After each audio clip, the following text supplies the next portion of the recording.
this shit. Got my fucking stomach in, never eat a fucking again. Better pray for all my sin, I don't feel no pain again. Fucking quit, got my fucking stomach in, I don't need a fucking again. Suffer now for all my sin, never feel no pain again. If I'm what I eat, then I must be nothing. If I'm what I eat, then I must be nothing. If I'm what I eat, then I must be nothing. If I'm what I eat, then I must be nothing. Waking up like I ain't broke. All I need's a fucking smoke. While I fucking walk, drink another fucking coke. Food just make me wanna choke. Got my stomach by like smoke. No, that's not a fucking joke. Clear my plate, I'd rather croak. Extra shit like a bad plot. Mentally all I do is rot. Feels like I've been fucking shot. Fuck this life, I only set my lot. Why so fat? Why so fat? You so ugly, got no tats. Why so fat? Why so fat? Now you feel just like a man. If I'm what I eat, then I must be nothing. If I'm what I eat, then I must be nothing. If I'm what I eat, then I must be nothing. If I'm what I eat, then I must be nothing. Feel so nauseous, I can't eat. All I want's a fucking sleep. Caught it out, that's not a leap. I won't, so I'd rather weep. Fuck this shit, I don't know why. Makes me wanna fucking die. All I do is fucking cry. You won't see me eye to eye. I ain't hungry, eat no steak. Want no bake for your cake. Fuck them bitches, they all fake. They just dug them on a snake. Bile in my throat when I see a fucking note. I don't want fucking choke. All I need's an antidote. When I die, so she wrote. If I'm what I eat, then I must be nothing. If I'm what I eat, then I must be nothing. If I'm what I eat, then I must be nothing. If I'm what I eat, then I must be nothing.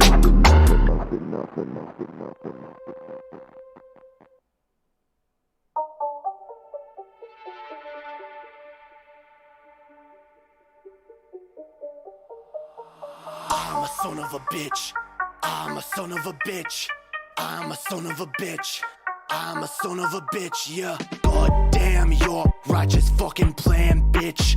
I ain't rich, I ain't what you wish. You will never be enriched. You're a leech, you're a fucking leech. You will never have no reach. What the fuck was there to teach? Learn my fucking own lessons. I'm my fucking own blessing. Who the fuck you messing with? Thought I'd never serve a diss. Mama ain't deserve no kiss. I'ma let her slit her wrist when I'm done. I don't wanna be a bad son, but you fucking made me one. Now I'ma take this fucking knife and my own damn life right here. I don't wanna be my mama. Too much trauma, never saw the damn light. In this tunnel, I won't fight. I won't fight. I'ma fucking lay down, let myself drown. No one will save me anyway. No one will save me anyway. No one will save me anyway, cause I'm a son of a bitch. I'm a son of a bitch. I'm a son of a bitch. I'm a son of a bitch, yeah. I'm a son of a bitch. I'm a son of a bitch. I'm a son of a bitch. I'm a son of a bitch, yeah. I know angel bitch. I'm the devil you feared. Yeah. Why in the fuck did I leave? Why am I absent you grieve? Why can't my pain you perceive? Cause your own lies you believe. Didn't know you would conceive. The son of Satan deceived. I'ma take my fucking cleaver at your stomach fall. Make that shit mine, for that shit you fucking stole. I'ma take back my control. Dig me out a fucking hole. What the fuck, I got no goal. Getting high, pay the toll. Like my mama gave a soul. For them pills and these demons, I can't even see my veins. Kids are driving me insane. I'ma cut this damn pain with my baby in my arms. Won't be sounding no alarms. Slit my wrist and I'm gone. Yeah, no one will save me anyway. No one will save me anyway. No one will save me anyway. No one will save me anyway, cause I'm a son of a bitch. I'm a son of a bitch. I'm a son of a bitch. I'm a son of a bitch, yeah. I'm a son of a bitch. I'm a son of a bitch. I'm a son of a bitch. I'm a son of a bitch, yeah.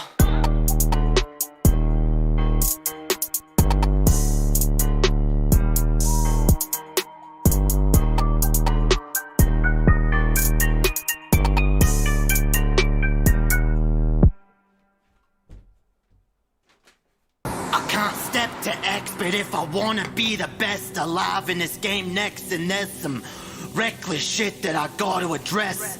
Up in this damn booth wearing a dress. Man, I can't even stress this enough. Damn, this game is rough. Y'all can call my bluff. I don't give a fuck. Damn, your vocals suck. Auto-tune you up. Mumbling amuck. Gucci gang it up. Chick-fil-A my cock like a 3 filleling Galen on a whaling tour. And it's hailing on him. Seen a river of fame and start sailing on it. Up in this YouTube shit, but I'm failing on it. So I get up on the mic and start wailing on it. Done some dumbass shit, but I'm bailing on it. Bitch, don't even fear. Start a new career. Come up on the rear. Bum up for the queer. Shed a little fucking tear for me, cause I can't get it up, but I'm ready to suck dick at an industry which already came on my dress and made a big fat mess like a princess who's been undressed and forced into an incest. To alleviate my stress, I think I'll take a damn respite. Don't get me wrong, I'm ready to aggress. And that lion ass red can attest. When it comes to blood sports, I'm the fucking best. Damn right, y'all. Damn right.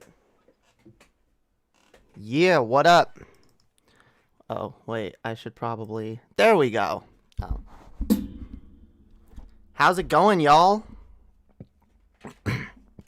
We're back, yo. Back in the regular format at the regular time-ish. God damn it.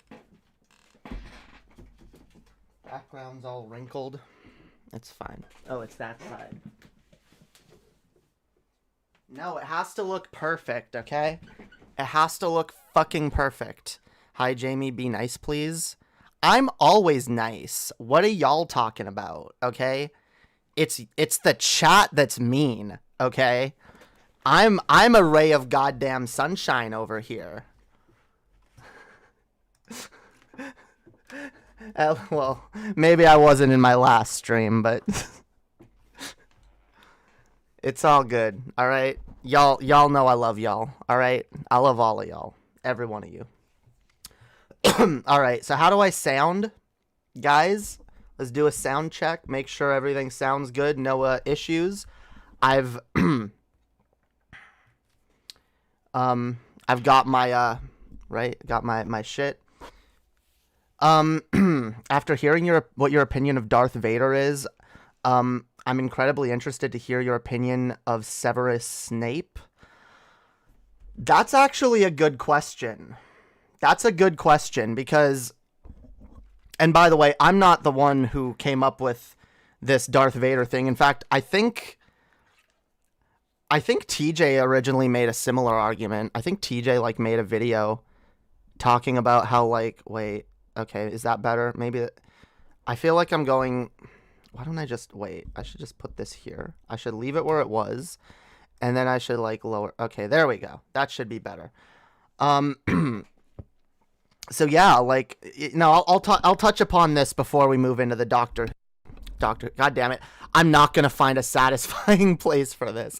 I also can't pull it too much lower. It's going to break my fucking thing. This desk had no places to put this fucking thing on properly. So I've got it up here like this and it yeah, it's going to break. I got to be careful with it. All right. It's just always going to look weird in the shot. It just is. Okay. I can't make it so that the camera isn't. Maybe if I put my camera on an arm and I had my camera nah, that would be weird. I don't know. I get here. I don't know. It's staying there for now. Okay, it's fine. So yeah, the thing about Darth Vader, and I think TJ did make this point once that because Darth Vader gets redeemed, quote unquote, at the end of Return of the Jedi, but how redeemed is Darth Vader really? Okay, up until that point, Darth Vader was pure evil, and Darth Vader's intentions were evil ones, right? And up until he even realized that his son was still alive, he never would have, done anything other than continue to be evil. Now, he had thoughts of overthrowing the Emperor, but we don't have any evidence that that was for any reason other than his own selfish ends. I mean, normally that's what happens. Like, one Sith ends up killing his master in the end, right? Either the master kills the student or the student kills the master, because, like, they always get, like, super prideful and want to be the best or whatever. So yeah, like, Darth Vader, like, he's done so much evil shit. He's been evil throughout the series. And at the end, the only reason, the rule of two, at the end, the only reason he gets redeemed, quote unquote, is to save his son. Even up until the point where his son's life is in danger, Darth Vader doesn't seem to have any intentions other than to continue with whatever the fuck his evil plan is. And then it's like, oh no, my son's about to be killed. I guess I'd better step in. And then it's like, because he doesn't even show, we don't see any evidence of now Darth Vader wants to, like, make up for the wrongs that he did over the years. I don't even think he says anything to that effect. He just, oh, take my mask off. I want to look at you with my real eyes or whatever. Like, and I get that. He's dying. He wants to see his son, whatever. I get that, okay? I get having that moment where it's like that family bond, like, gets to you, and you're like, this is my son. I can't watch him suffer, even if I really disagree with him. I mean, look, I've said, like, and I have a lot of shitty things to say about my own father, but I do believe that if push came to shove and my life was at stake, he would probably do something to step in, right? I mean, most parents would. I think even the shit, but I still think my father's a piece of shit, right? I can give him the credit and say, you know what? Yeah, you probably, wait, is that okay? This is what I need to do. Okay, that's better. I could give him the credit and say, yeah, I could recognize that, if I was hanging from a bridge, you'd fucking lift me up so that I didn't die. Like, does that really make you a moral person? Does that, like, justify all the shitty decisions you've made in your life? Does that justify all the bad things you've done? No, it doesn't.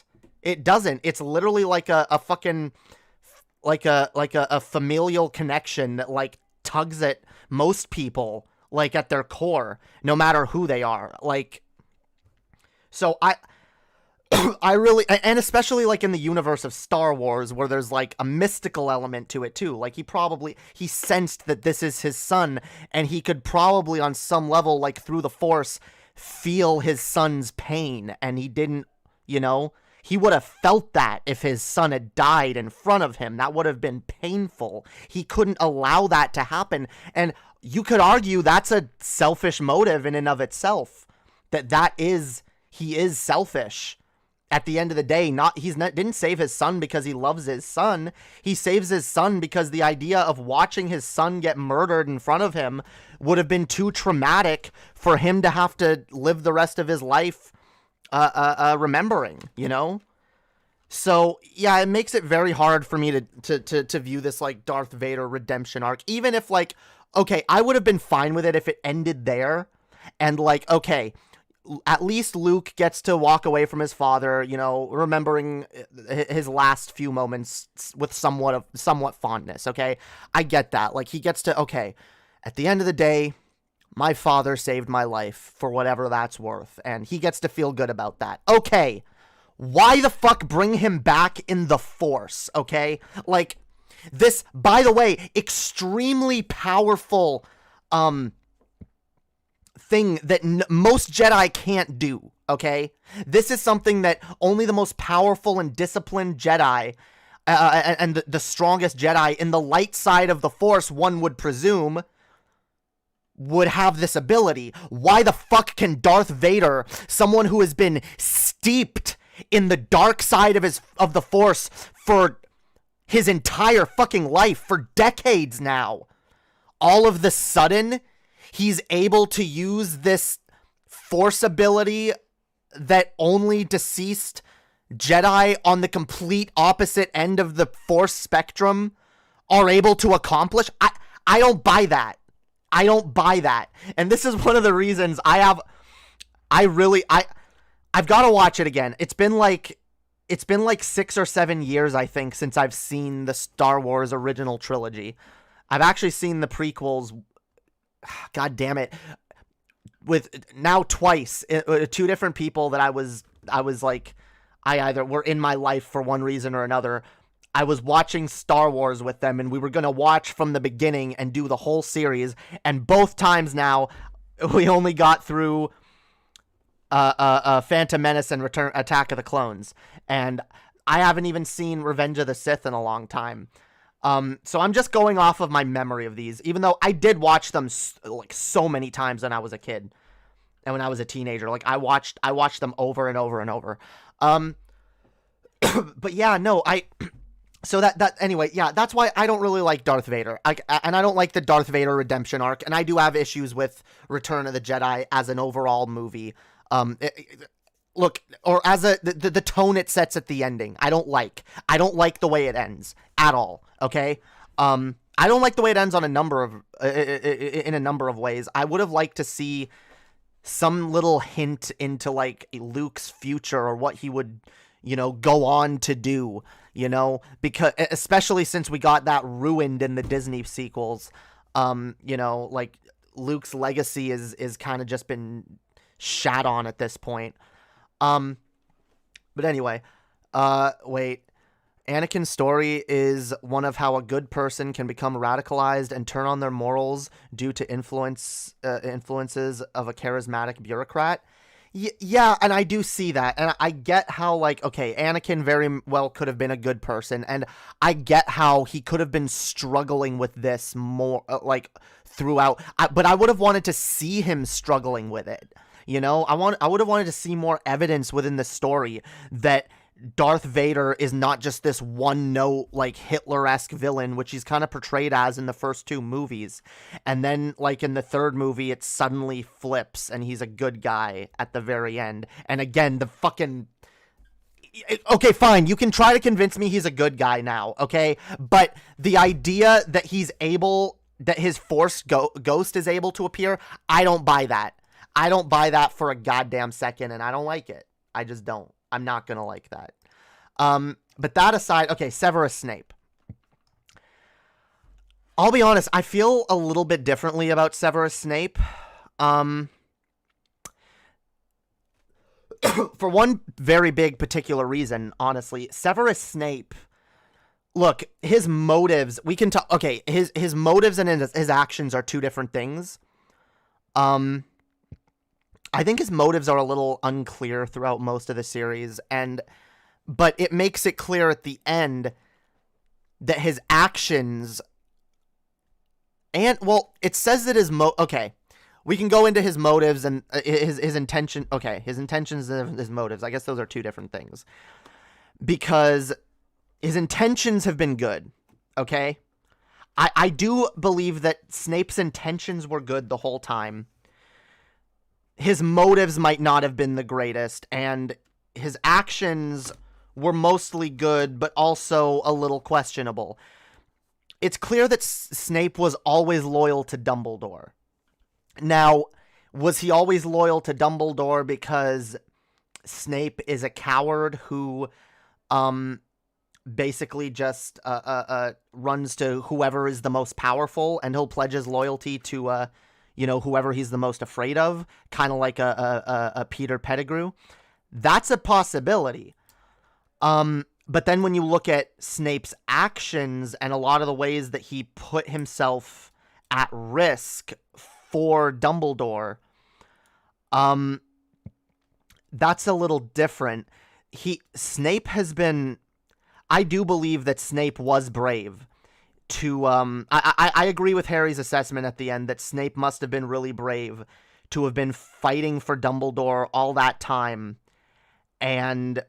but secretly working for Voldemort, because it's clear that there's something that Voldemort had that appealed to Snape. There definitely was. and that Snape was originally loyal to Voldemort, but then it's also clear that there was a point where Voldemort went too far for Snape. And at that point, I think Voldemort, and this is how I read the character. I read Voldemort as a character who, once he realized, like, once Snape was able to see, once Snape was able to see that Voldemort murdered someone that he cared about, I think he was able to empathize more with the victims of Voldemort and wanted to put a stop to him. Now you could also say that no, it's only motivated by revenge. That could also be a possibility. I think it's questionable the way that Snape, like, it's very clear he doesn't love Harry. Well, he kind of I think he does love Harry. I think in his own way he always loved Harry because she was a part of Lily. And I think the minute, like, that infant was there, like, he probably felt very protective of Harry. I think it's once Harry grew older and started to look like James. And I mean, it's not like Snape knew Harry when he was young. He didn't see him in between Harry being an infant and Harry being 11 and now looking kind of like James. So I think Snape was struggling with himself the entire time. Like, he wanted to protect Harry because he was a part of Lily and he always loved Lily, but then the visual reminder of Harry looking like James reminded him that he's also a part of James. And I will defend Snape on this.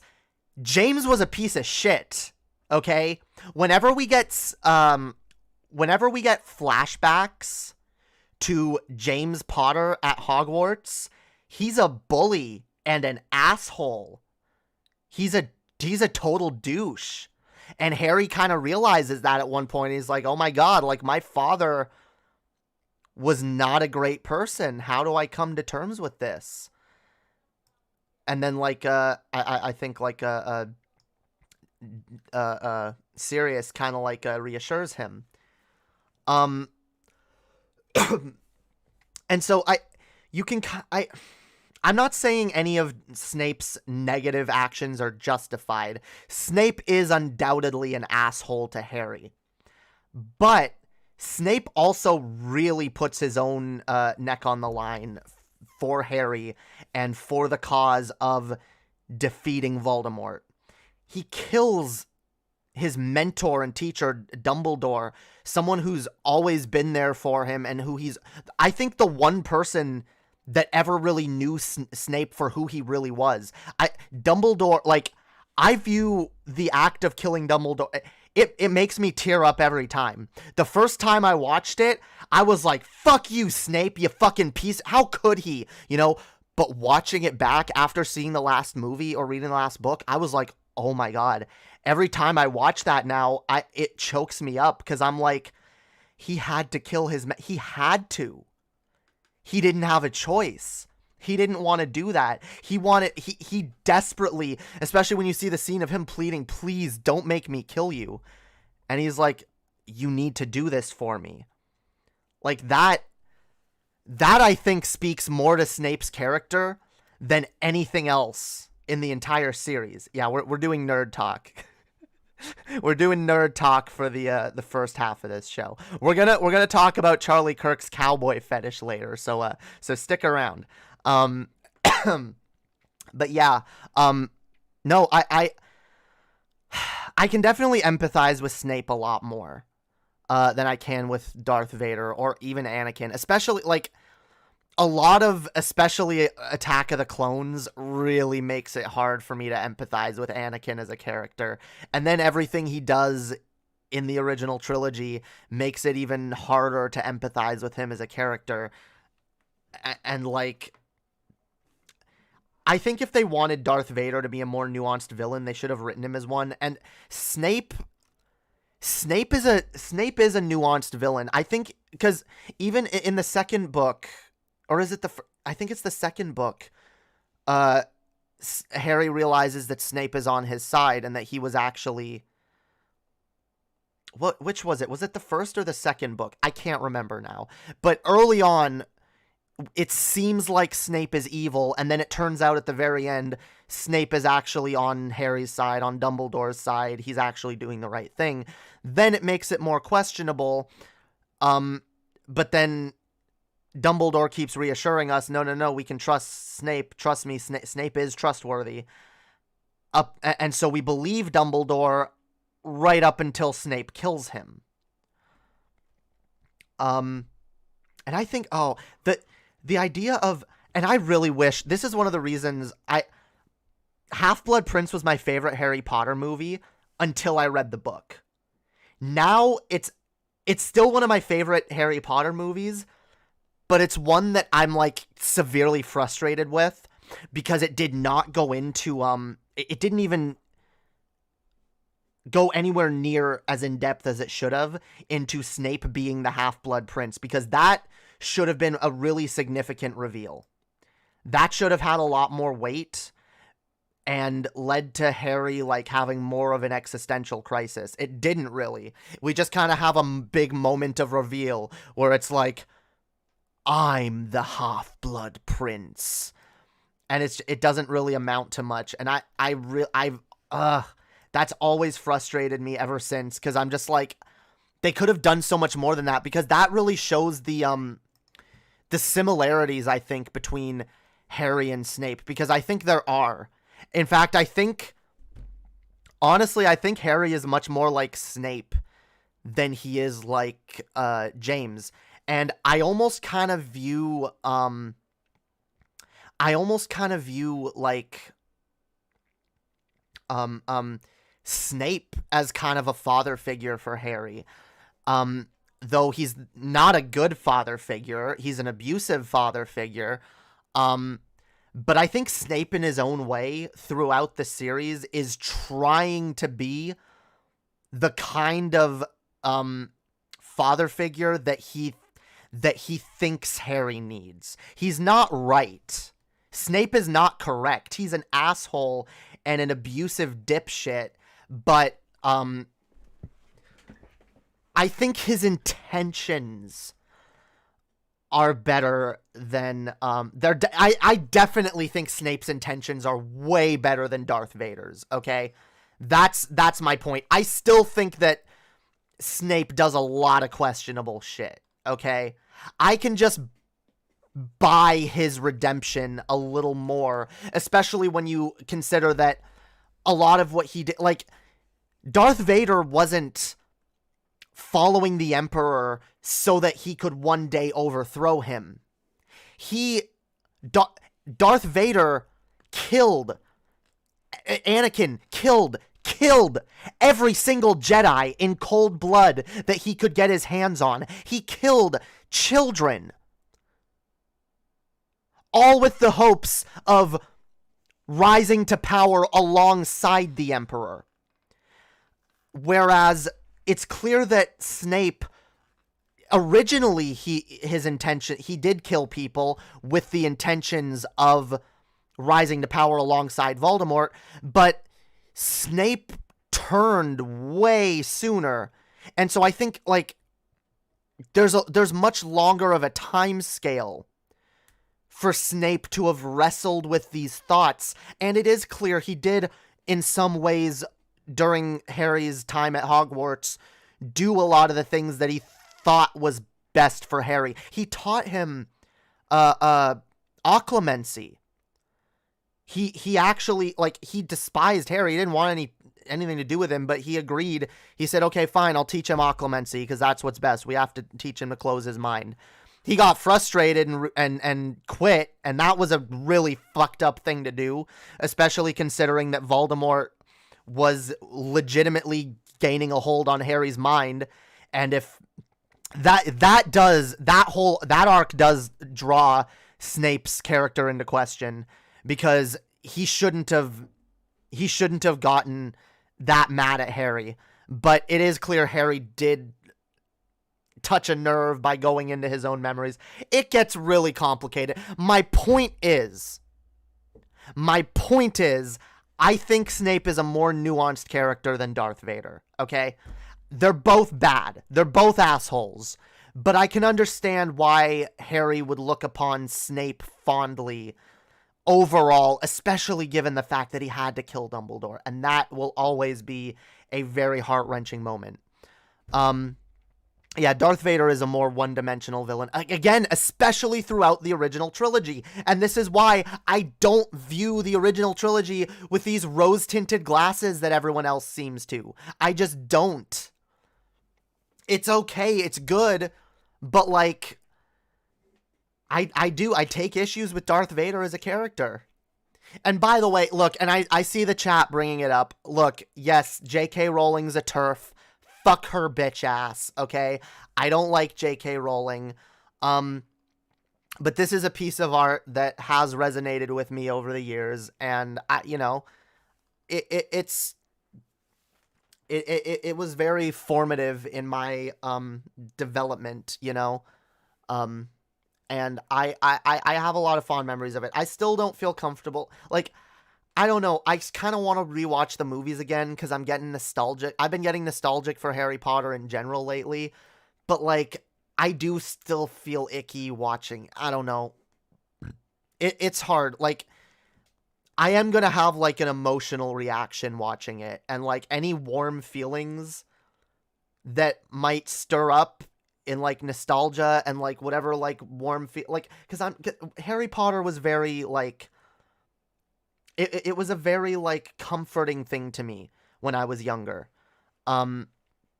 Throughout high school and around those years, like that's when I first started getting into Harry Potter.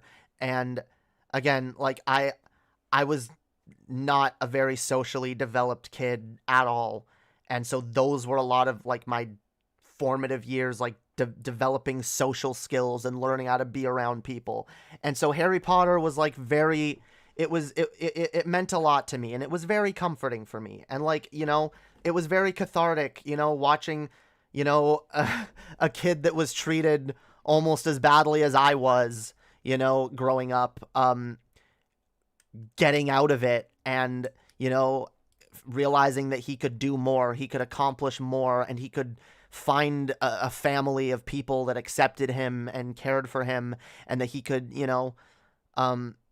find a place where he had friends. Like, oh my God, like everything about that was just like for the kid that I was when I discovered Harry Potter, it was so incredibly helpful for me and comforting. And so now I have mixed and complicated feelings, because any feelings of comfort that I get that like are nostalgic to me are gonna be like kind of tainted by like the author's overall disdain for me and people like me, I like to try to like, I do like to try, because see, okay, look, yeah, good art can be made by shitty people, absolutely, okay, and a lot of good art is made by shitty people. It's just a fact. I'm not saying, I don't believe in like, I'm not telling people like you gotta boycott J.K. Rowling. I believe it's an individual decision, okay? Every single person needs to make up their own mind, individually as to what media they will and won't consume, okay? What do you feel comfortable supporting and not supporting? This isn't media, but I've personally said that I don't feel comfortable supporting Chick-fil-A at all. I will not support them. They can say that they're not homophobic and transphobic or whatever all they want. I don't believe them. I believe in punishing businesses that wear a negative message on their sleeve, and so I won't support them. J.K. Rowling, I'll be honest, if she was putting stuff out right now, I would not support her. I'm kind of glad that all the Harry Potter media that I have, that I could ever want, I already own, okay? I already own media, merchandise, And a lot of it was given to me as gifts. And so, like, I don't need really to, like, you know, go out and support her financially anymore. And I can still be nostalgic for the media that she created that I once loved. And I do think, like, it kind of sucks because, like, the fandom gets fucked over at this point when a creator behaves this way. The people that enjoy the product are the ones that get fucked over. There are a lot of people like me. There were a lot of people that grew up, that read Harry Potter even younger than I did, and that really enjoyed it, and, like, have a lot of fond memories of that series. And there are fan communities where people, you know, want to get together and talk about their favorite series and exchange, you know, theories and shit. And those people shouldn't be maligned just because they enjoy something made by a creator that we don't like. If they feel comfortable supporting that and even continuing to buy the products, that's on them. That's their decision to make. And I'd rather just be responsible for my own decisions. I could make recommendations, you know, and say, I mean, anyone who's looking to me for fucking advice on this anyway would probably just be like, oh, well, Jamie says that she doesn't prefer supporting that. So, you know, yeah, if I were you, I don't feel comfortable supporting that, you know, financially. But if you want to, you have a right to do that as well. And, you know, and I might recommend, if you're going to buy merchandise from, you know, J.K. Rowling, you know, Harry Potter related merchandise, maybe try to get it secondhand. You know, there's a lot of places where you can get this stuff used. You don't need to necessarily support the artist in order to enjoy the art, you know? So, like, there's alternatives when you want to enjoy this kind of stuff.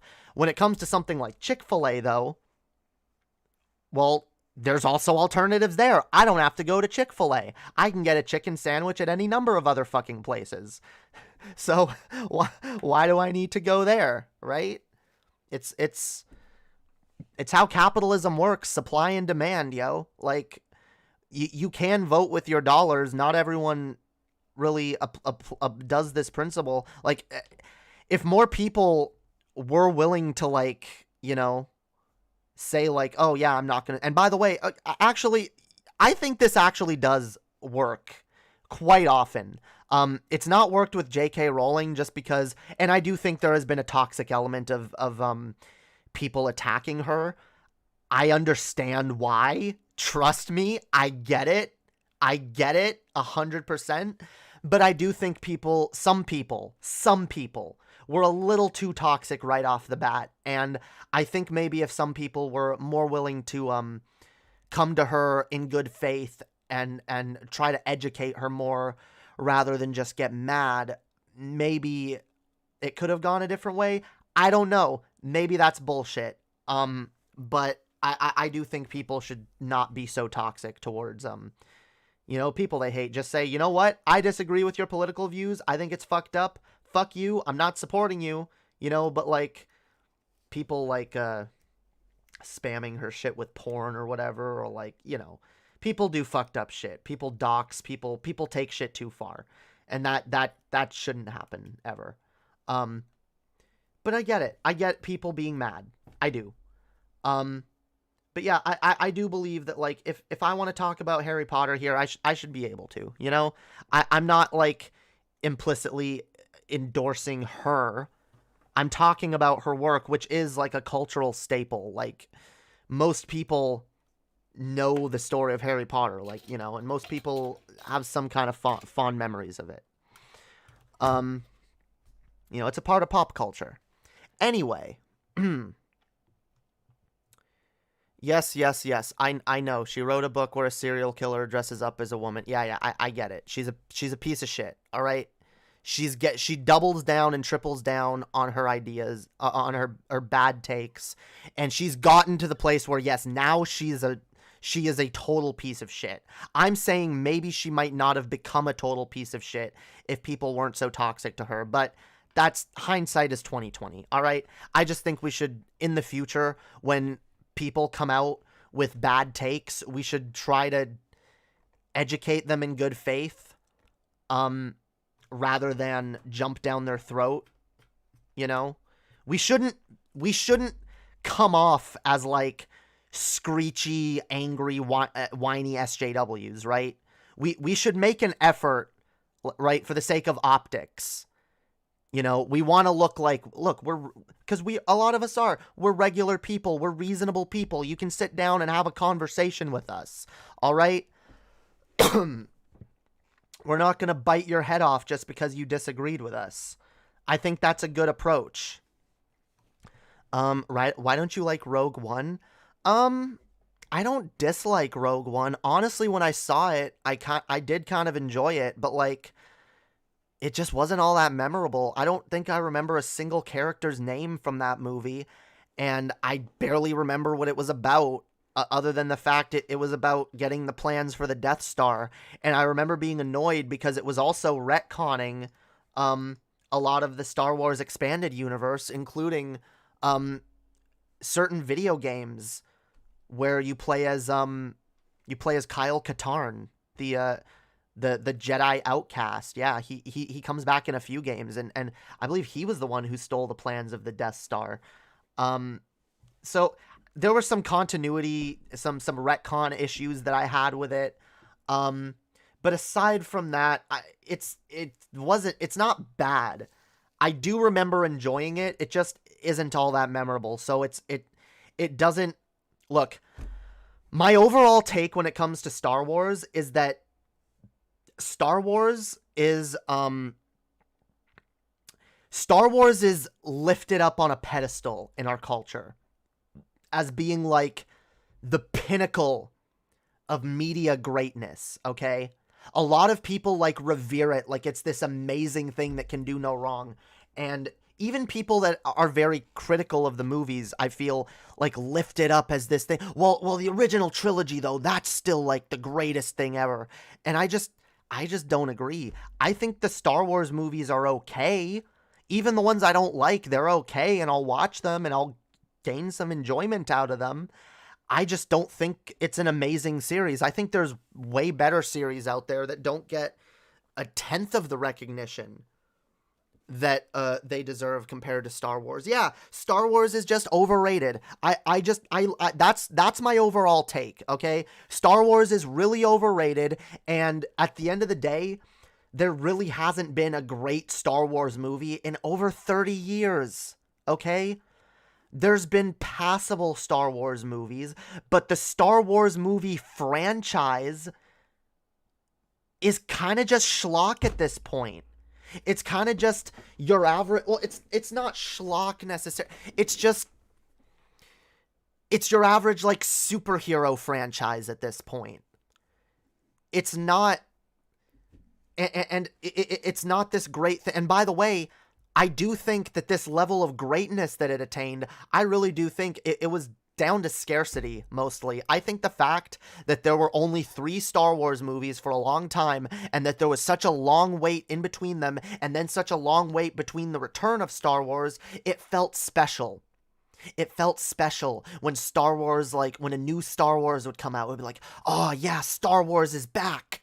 It's back. And as we get more oversaturated with it, I think it gets easier to look at these movies and just kind of take a step back and go, they're not awful.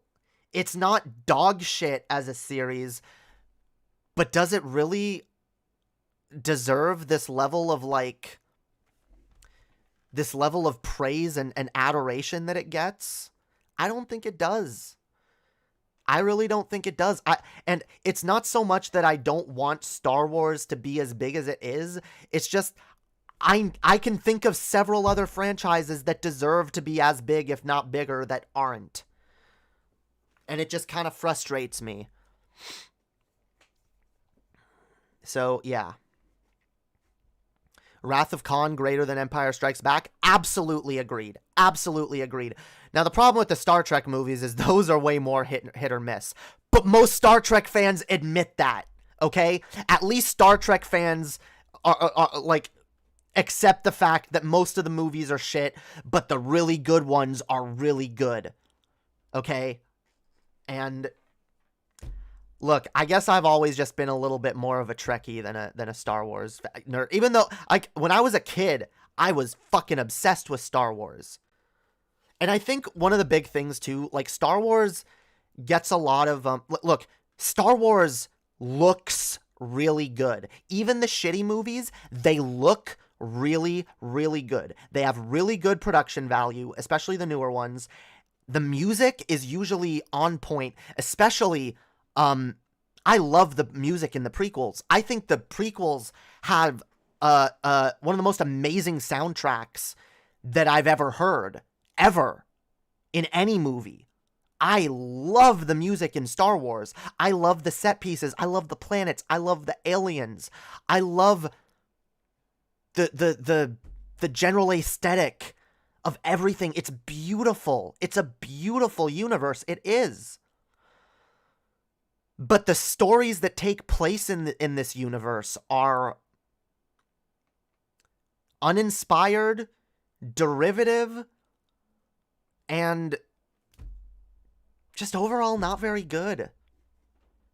There's some good stories, but like, I feel like the reason to watch Star Wars is to see all the cool action set pieces and all the special effects and you know, lightsaber battles and lasers being fired and things exploding, you know? But like, when you delve into the story, like, even the really good movies, like, it's just, I don't think it's that great. I do think, like, yeah, Wrath of Khan, or like a lot of episodes of Doctor Who. Honestly, I think Doctor Who is so good to the point that it deserves to be at the level of Star Wars, if not more. I mean, Star Wars even ripped off Doctor Who on some shit. But like, Doctor Who will always be viewed as this kind of like, it's a cultural phenomenon, but it's a niche cultural phenomenon, you know? It's something that most normies have heard of, but don't really give a chance. And I honestly do think, like, Doctor Who has way more cultural appeal than Star Wars. And I think it should be to that level, but it frustrates me that it's not. And, like, certain Star Trek properties as well, I feel are really fucking, like, Wrath of Khan deserves to be held up there next to, the original trilogy, at least. I think it's better than any of them. It's better than all three put together. Yeah, Doctor Who is way bigger in the UK. I think Doctor Who deserves to be way bigger here as well. It does.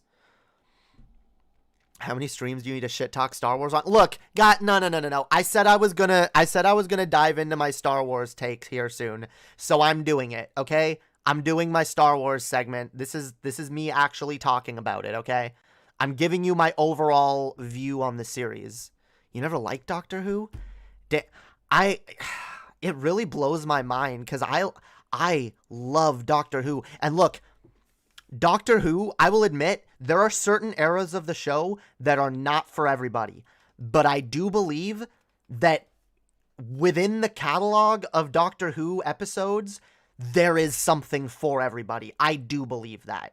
I do believe there is an era of Doctor Who that will appeal to anybody. I do think that. And speaking of which, we're gonna get to Doctor Who in a second. Doctor Who is incredibly formulaic. It hasn't been a cultural niche since David Tennant. Doctor Whomst. Yeah, no, it's gotten bigger. I do think it is still a bit of a niche. Doctor Who is formulaic. It lives and dies on its quirk factor. No, Doctor Who, how is it formulaic? Doctor Who can be anything. And has been many different things throughout its fucking 50 years.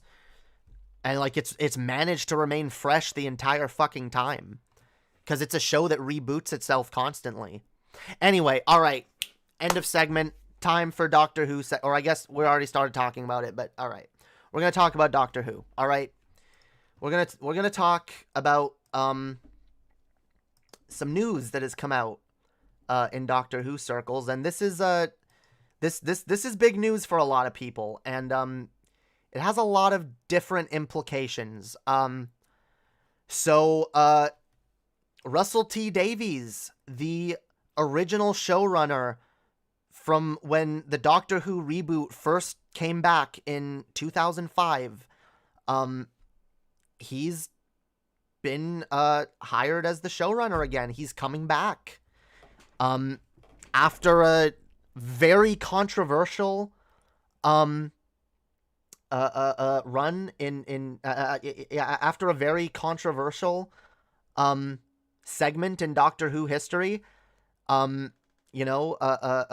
couple of series that have stirred up a lot of hate, a lot of discourse, a lot of look, personally, I think it's not as good as it has been, but I think that there have been some pretty good episodes under the Chris Chibnall era. I know a lot of people hate Chris Chibnall. A lot of people are desperate for him to be gone. A lot of people really hate his fucking guts. I don't love him. A lot of his scripts have not been very good. And I don't love the overall way that he took the show. I don't love the Timeless Child arc. Although, I don't hate it. I know some people really hate it. I don't hate it. I think it's fine. I think it's okay. I think there are some interesting ways that they could play with it in the future, and I'm interested to see what they do. But I don't think it ruins the show the way some people do. And I don't think Chris Chibnall ruined the show.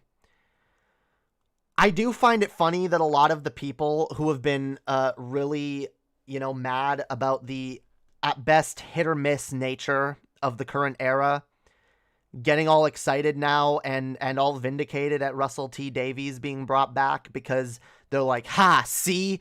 We told you it was garbage. Now we're going to go back to the show when the show was good and when it wasn't political.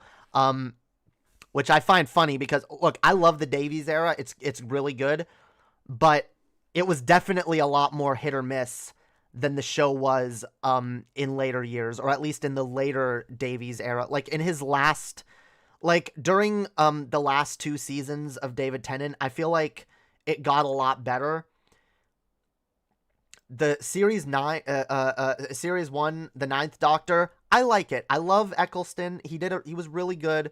But there are some stinkers in there. There are some episodes that are kind of annoying. Second season is an even more hit or miss season.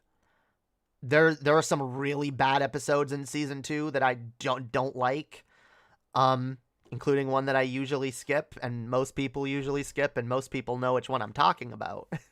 And Harry Potter fans will recognize a certain actress who played Moaning Myrtle, who is in this notoriously terrible episode of Doctor Who called Love and Monsters. If you're new to the series, don't watch it. You're not gonna have a fun time. Anyway. So, yeah. Oh, also, Davies' era was also very political. Anyone who says it wasn't political was not paying attention. It was maybe a little more subtle. I can agree there. It might have been a little more subtle at times. But it did get outright political at times. Like in-your-face political a couple times. It did. It absolutely did. Especially later in the Davies era. So, okay. Davies is coming back. What do I think about this? What are the implications? I think it kind of feels, and this is why I put this in the title, it kind of feels like they're rebooting the reboot more than they normally would. I mean, first of all, Doctor Who is a show that is constantly rebooting. Every time there's a new Doctor, it's kind of a soft reboot. You don't have to start with any particular... You can start with any Doctor you want and get a good story. In fact, you could start in the middle of a season. You could just watch a single episode and have it be like a good standalone piece, which is why I one of my frustrations with Star Wars, there are certain standalone episodes of Doctor Who that are, I think, way better sci-fi than anything that's come out of the Star Wars franchise in the last 30 years. The episode Blink, which is a Davies episode, well, from the Russell T Davies era, from the David Tennant era, but was actually written by Stephen Moffat, who was the last showrunner that we had before Chibnall. So, yeah, no such thing as apolitical Who. Literally, the Daleks were meant to be making fun of the Nazis. They were, yeah, they were a metaphor for the Nazis. Doctor Who has literally always been political. So yeah, people who have a problem with that are full of shit anyway, but you know they're going to say it. They're going to be like, yeah, like it's, I've seen it. People have already been like, yeah, we get to go back to before Doctor Who was political. And it's like, you fucking people. Or especially throughout the Chibnall run, a lot of people have been saying, Doctor Who is political now. We need to go back to when it wasn't. And I'm like, you mean episode 1 of the the Unearthly Child, the very first Doctor, right all the way back to the first 5 minutes of the first episode before it got political? I'm sure it got political in the first episode. So yeah, like it definitely got like philosophical within the first story. So that's bullshit. But the second story was extremely political. I haven't seen Doctor Who in ages. The angel statue is scary though, and I'm here for it. Oh yeah, the weeping angels are fucking amazing. If you haven't watched Blink, watch Blink. In fact, we might be watching some Doctor Who in the Discord server here soon if anyone wants to join. No, they hadn't invented politics by then. Yeah. But back in 1963, there was no one had invented a politic before, and then then in you know, between the first and second episode of Doctor Who, they were like, let's do political stuff. I bet you could even find a political message in the first episode. The first episode was the one where they go back to like caveman times, and like I think it definitely gets philosophical. I don't think it gets overly political. Anyway, that's neither here nor there. But yeah, I'm a little worried about bringing back an old showrunner, going backwards. It feels like they're trying to like undo a lot of the shit that's been done. And I don't look, the only thing worse than like writing a bad storyline into Doctor Who is going to great lengths to bury it. I think it would be best to, because I've seen, look, there's been a lot of things throughout the series. There have been really good plot points, like what was set up in the Day of the Doctor, that was later completely ruined in shit like the Zygon inversion, even though that episode does have a brilliant speech about war at the end that I fucking love, and I want to play it on stream, but I know I'd get fucking copyright flagged to hell. I've wanted to play it throughout several fucking segments that I've done talking about war, because it's a really good speech. But you know, there have been things that started off as like a weird one-off idea that turned out to be really awesome. Like the Cybermen when they first were introduced, were really fucking lame and barely did anything, and like it like the episode was more about how the humans were reacting to the Cybermen as a menace, rather than like it was just a boring episode. But like, you know, that became awesome later, you know? So I think bad ideas can be flipped into good ones. And what I want to see is a showrunner that takes the Timeless Child arc and spins it into something fucking awesome. Okay? And like gives us a payoff that's worth whatever frustration that we had watching that play out originally. You know? That's what I would want to see. Now, I get it. Maybe they don't have a lot of confidence in the ability to do that. So I get them wanting to go back. I don't like it. I don't like it. it feels like they're just gonna like, because again, I like the Davies era, and look, I was more worried about this before I watched Council of Geeks video on it, and what she said was because I haven't watched a lot of what Davies has done since Doctor Who. She has, and she's reviewed some of it over on her channels over there. And one show that I remember her talking about that was really good, that I actually really want to watch, that Davies made, is called It's a Sin. And it's basically about like the life of a gay man coming up like in the 80s. And it sounds really interesting. I do want to watch that. So maybe I'll have a better feel of how he's evolved after I watch the stuff that he's put out now. But if he just goes back to the way he did Doctor Who then, I'm not going to be happy. And I don't think it'll be sufficient to like keep new fans on board, because with a lot of new people, like I feel like there's a lot of new people have trouble with some of the Davies era, especially some of the more hit or miss episodes.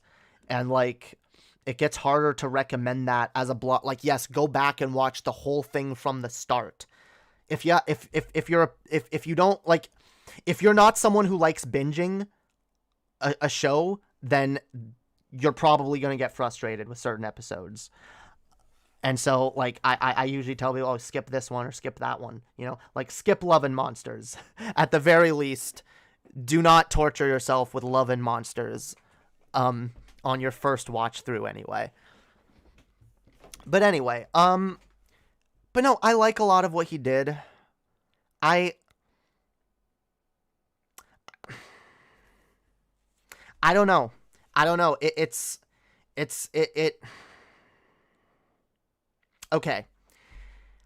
Here's what gives me a little bit of hope. The episode Fugitive of the Jadoon actually really did feel a lot like a Davies era episode. It actually did. And I'm pretty sure that was by design.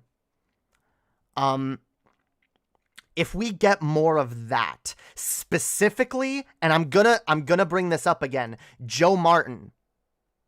We need Jo Martin as the Doctor. I desperately want more of her. Wait, do I have a, yeah. For those of you who don't remember, actually, wait, did I have a picture? Yeah, I have a picture of her. There we go. Yes, Jo Martin. This is Jo Martin. She played the first black female Doctor. The first black Doctor. This is the first black Doctor. And only got one episode, where she barely got to shine. She did a phenomenal job. And when they brought her back for 5 minutes in the season finale, she also did a phenomenal job. I want more of her. And if that episode is any indication of what the show might look like under Davies again with Jo Martin as the Doctor, then I'm kind of excited. But if this is just them being like, okay, we got to reboot the reboot, we got to go back to basics, we got to start from scratch, we got to retcon everything, I'm going to be a little bit frustrated. Because I want to see the series go forward and not back. I don't want to see the series, like, stagnate. Because then it's just going to, like, it's not going to be interesting anymore. It's not. Like, it's just gonna, like, oh, let's retread this same ground that we've already tread before. Let's just do shit that we've done. Let's just reiterate the same shit. Because, like, okay, because that's almost what that episode could have been. That's what that episode was teetering on, okay? Fugitive of the Jadoon was good, but I definitely didn't want every episode in the series, in that series, to be like that. Because then it would have felt too much like they're just doing endless callbacks. And like the show has gotten really self-indulgent. So yeah, I don't know. I have really mixed feelings about this. I guess we'll have to wait and see. We also have to wait and see for the last Chibnall series, because that's not even started airing yet. I don't even know when it starts airing.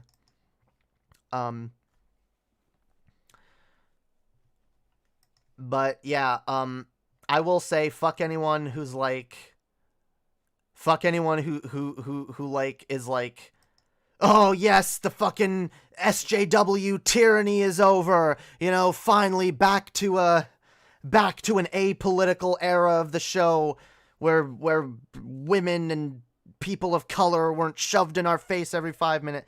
Yeah, fuck you to those people. And I do get there are people who have legitimate concerns of you know, the new series, and I'm not trying to shit on those people either. I get it. Like I've been annoyed with some shit too, but I still love this show. All right, I still love me some Doctor Who. It is still my favorite fucking show, probably of all time.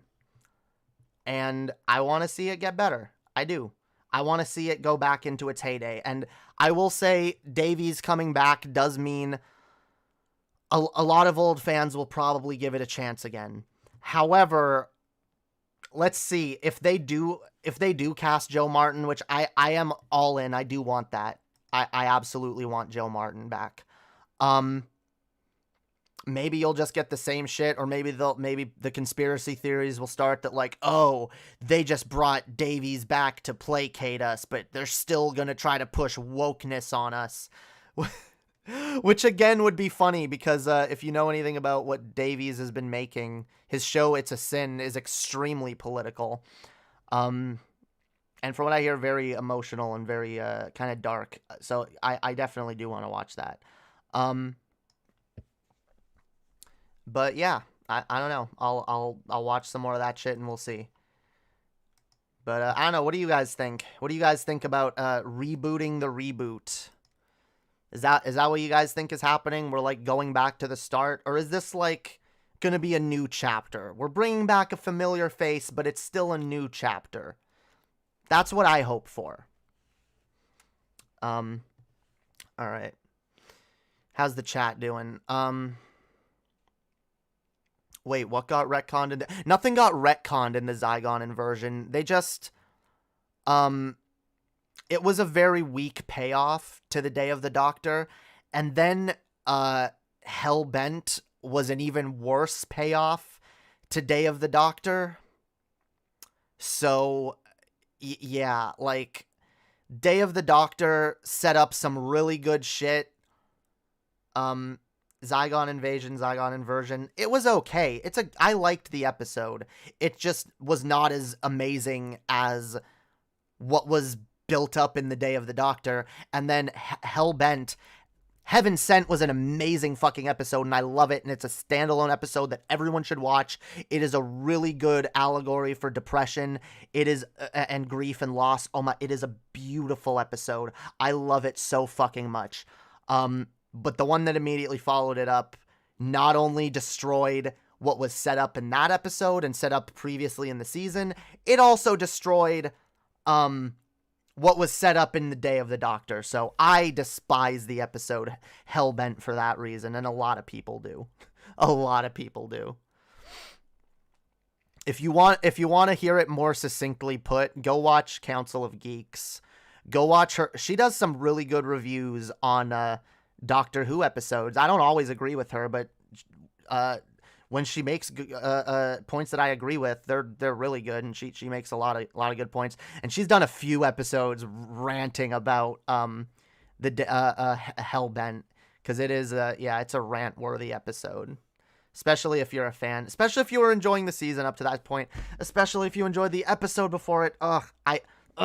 Everyone go watch Heaven Sent, though, okay? It's a brilliant episode. Speaking of which, before we shift gears, I have been wanting to show Annie Doctor Who for quite a while now, and I think I'm gonna just start them off with like a curated view of the viewing of the show.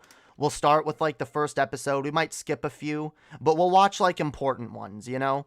So, and we're probably going to do that in the Discord. So if that sounds like fun to you, join the Discord, and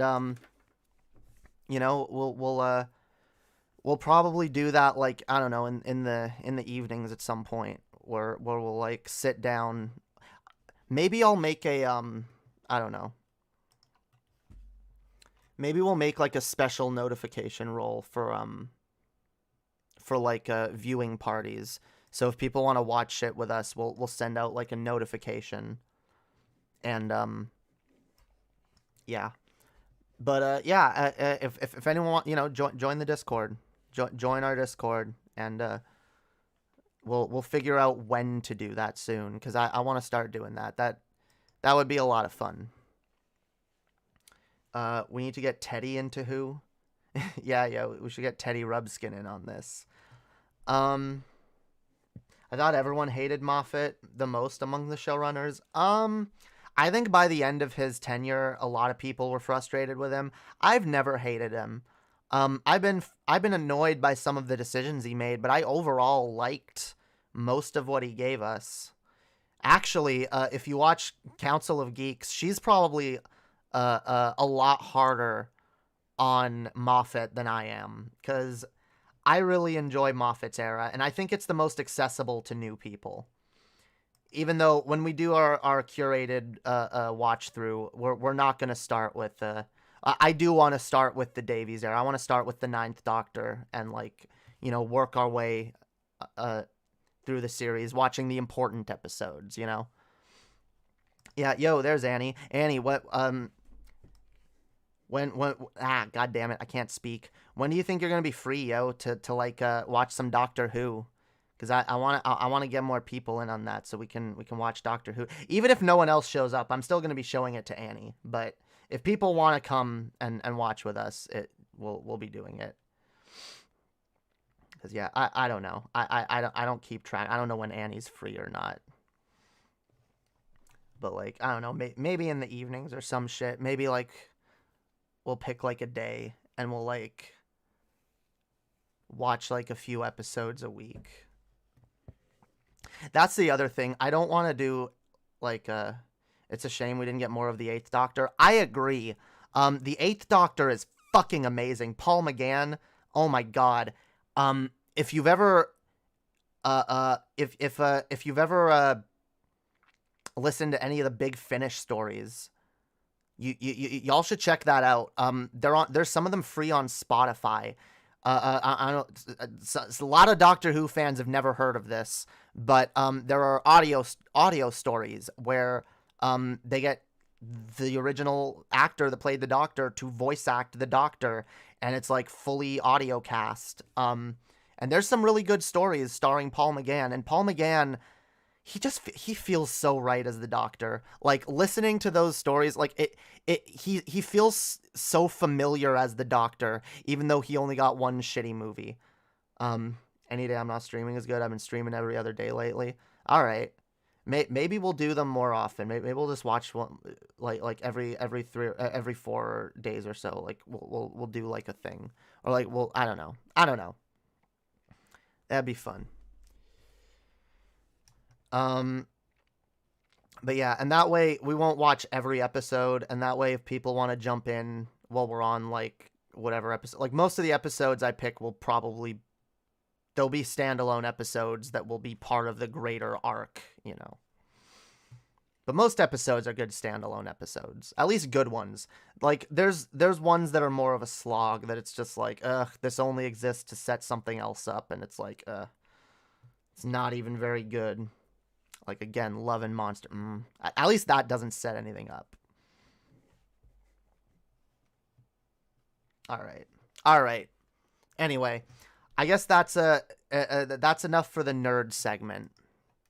I guess that's it for the nerd segment. All right, everyone.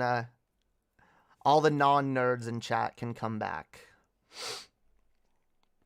We can do some conservative dump, yo. Someone should make me an image of like a dump, like a garbage dump, with like the faces of like the various conservative channels that I react to. We could have like John Doyle, Charlie Kirk, You know, Ben Shapiro. The right-wing dump. We're going down to the right-wing dump, guys. All right. Let's, So, I've actually been wanting to cover Charlie Kirk for a while. One of the reasons I haven't been is because I usually go to one of the channels I have saved for content, and I say, okay, what's new? Most of what Charlie Kirk puts out is like... Hey everybody, today on the Charlie... Fuck off. Or heck off. Yeah, most of what Charlie Kirk puts out is like a minute-long clips, like news clips. I guess he fancies himself like a news channel. But it's always like what is this? New York mother tears down sexual propaganda from Subway. Okay. What is it? Just like some pro-LGBT shit is on the subway, and like some angry Karen is you know what? We could actually watch this. Let's dive in. Let's do it. Let's dive into one of Charlie Kirk's clips. Why not?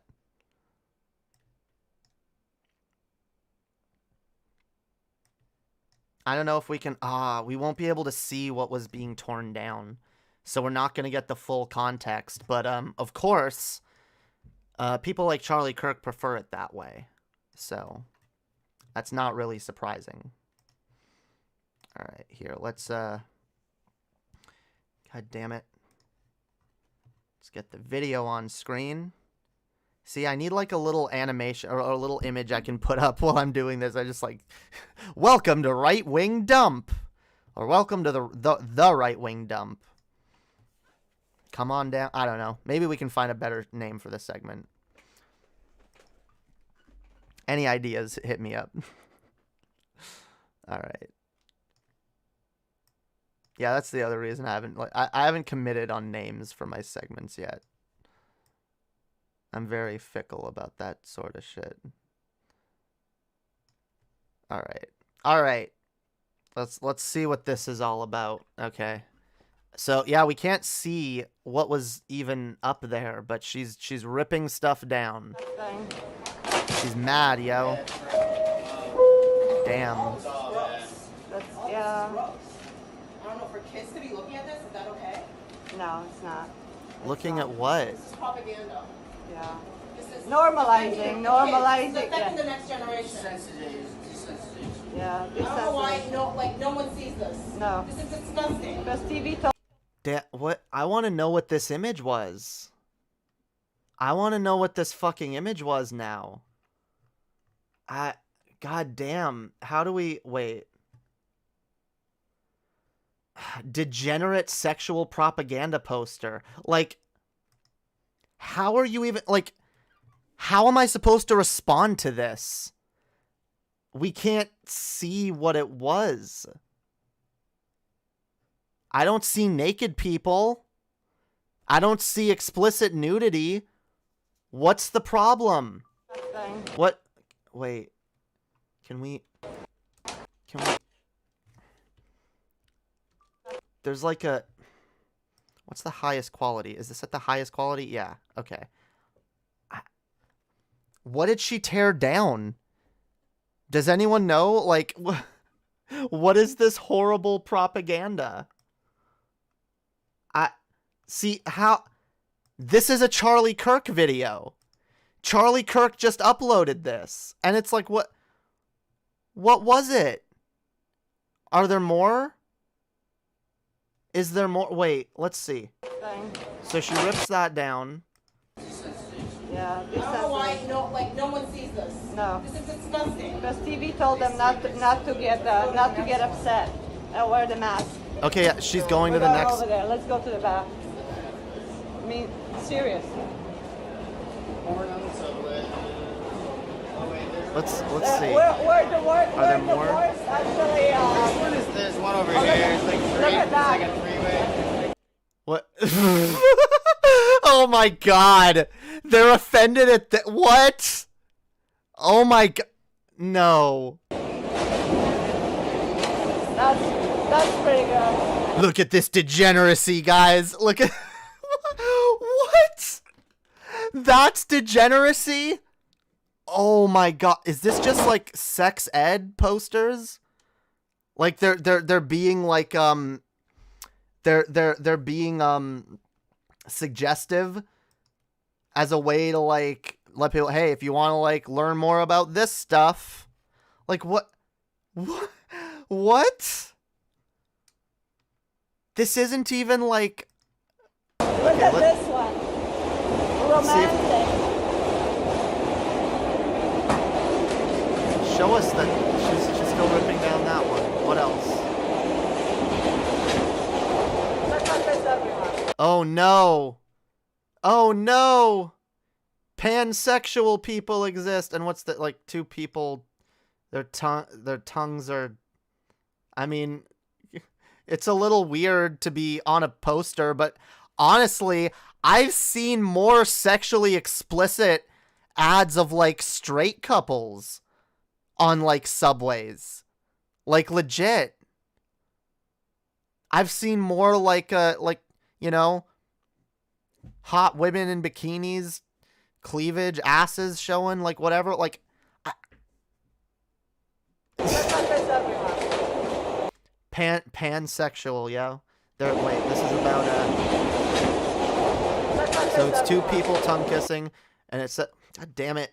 It doesn't focus on the word.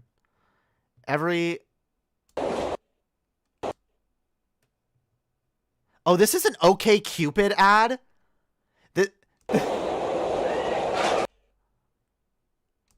Every single person. Wait, so it's I guess it's OK Cupid. They have ads showing that they're inclusive. Okay? Here's two girls blowing bubblegum together. OK Cupid for every single oh, see, they're offended by that one. Two girls blowing bubblegum. Oh yeah, that's so fucking evil Nicely done, babe. and Nicely done. degenerate. Divide and conquer. That's what the Chinese want. They're trying to divide and conquer us. The government is They're trying to divide and conquer us? How? A company put out an ad, and by the way, again, companies have put out way more sexually explicit ads than that. A company for a dating app is putting out ads being like, hey guys, we have something for everyone here, you know? Are you pansexual? We can help you find someone, you know? And this is them trying to divide, and who's them? I love it too, because like, when a company does something like this, make no mistake, it's a sign that we're winning the culture war, okay? It's a sign that progressive values are becoming part of the mainstream to the point where it makes them more money. It makes them more money to appeal to things like pansexual people and LGBTQ plus, you know, whatever, trans people, two-spirit people, whatever. Like, I know most corporations aren't there yet on the two spirits, but we're getting there. All right, we'll get there. But like, these you hear terms like thrown around, and Charlie Kirk uses terms like this, like, oh, the tyranny of the minority. It's not the minority. It's not. The fact that companies are doing this shit, that I don't know which way to fucking point. This shit, all right? The fact that companies are doing this shit means we're winning. The culture war overall is going in the correct direction. Society is becoming more progressive, and that's why these people are mad. They're like, they think it's like these companies are trying to push this on us, or some vague mystical they out there is trying to, like, you know, force these ideas onto people. That's not what's happening. That's not what's fucking happening. What's happening is these companies are trying to appeal to real people who exist. And these people are the minority. And I'm actually surprised that there's not more people like getting mad on the subway. Yeah, so wait, fine, I'll go back. Someone said something about the Chinese. Look, I don't doubt that someone's gonna see her do that and just be racist about it. Like, Chinese one. They're trying to divide and conquer us. The government is against us. And you the guys government say- is against us. Does this sound like a healthy person? Charlie Kirk put this up on his channel to display for everyone to see that they're trying to divide and conquer us. The government is against us. They're trying to divide and conquer this LGBTQ plus propaganda. This is the government that a private company put up is actually the government trying to divide and conquer us and destroy us. Oh my God. Yeah, this is who you people put up on a pedestal. Oh my God. You guys think that you take a vaccine and this is going to go away? It's never going to I love how, and by the way, I love how conservatives are now suddenly okay with destroying public property or private property or whatever this is, right? Is this public property? I don't know. Or is the New York subway like, I don't know. But I'm pretty sure like someone paid for that ad space. That's someone's property. You don't have a right to go and just destroy that. But it's a message we don't like, so suddenly it's okay, right? Suddenly it's fine. We can destroy private property all we fucking want. Holy fuck. Yeah, conservatism is a mental disorder. I'm becoming more and more convinced every fucking day. Holy shit. go away. So we, the people, say we don't want this anymore. Okay? We the people say that we do want progressive messaging and LGBTQ plus representation. We the people are saying that. The majority of the people are on our side. You are part of the loud ass minority that's desperate to silence this, pretend like it doesn't exist, because you want to raise your children in a world where there's no such thing as gay people. Because at the end of the day, that's what conservatives are most terrified of. Their children becoming LGBTQ. I am my parents' worst nightmare. And my parents legitimately thought that I wouldn't turn out like this if I was just never exposed to it. That's how these people think. They they don't care that it's real, that it's out there. They don't care that gay people and LGBT people, trans people are real people with real lives and real struggles. They don't care. They view them as an other, as something that's deviant and disgusting and not supposed to be part of our culture, and they're terrified of it. So they want to hide it and pretend it doesn't exist. And they are in the wrong, and we are going to win. We are winning. We just got to keep fighting back against this type of shit, because these people are going to get loud. And I really do wish that someone on this bus, like, on this train, like, stopped her or was like, will you fucking... No one wants to get involved. I get it. It's New York City. It's the subway. No one wants to get involved in someone else's fucking business. But, like, this is, like... I want to make it clear. They have to do this because they know they're losing. They know they're losing the culture war, and it makes them mad, so they have to lash out in public and act like children. It's the same reason like the Karen mask thing is a thing. Because they know they're on the losing side. They know. Yeah, look at that dude's face. Yeah, that dude's just like, oh my god, what is this shit? I'm not getting involved in this. I am not. Oh my god. Yeah, there's 4 more seconds of this. Let's listen. Watch.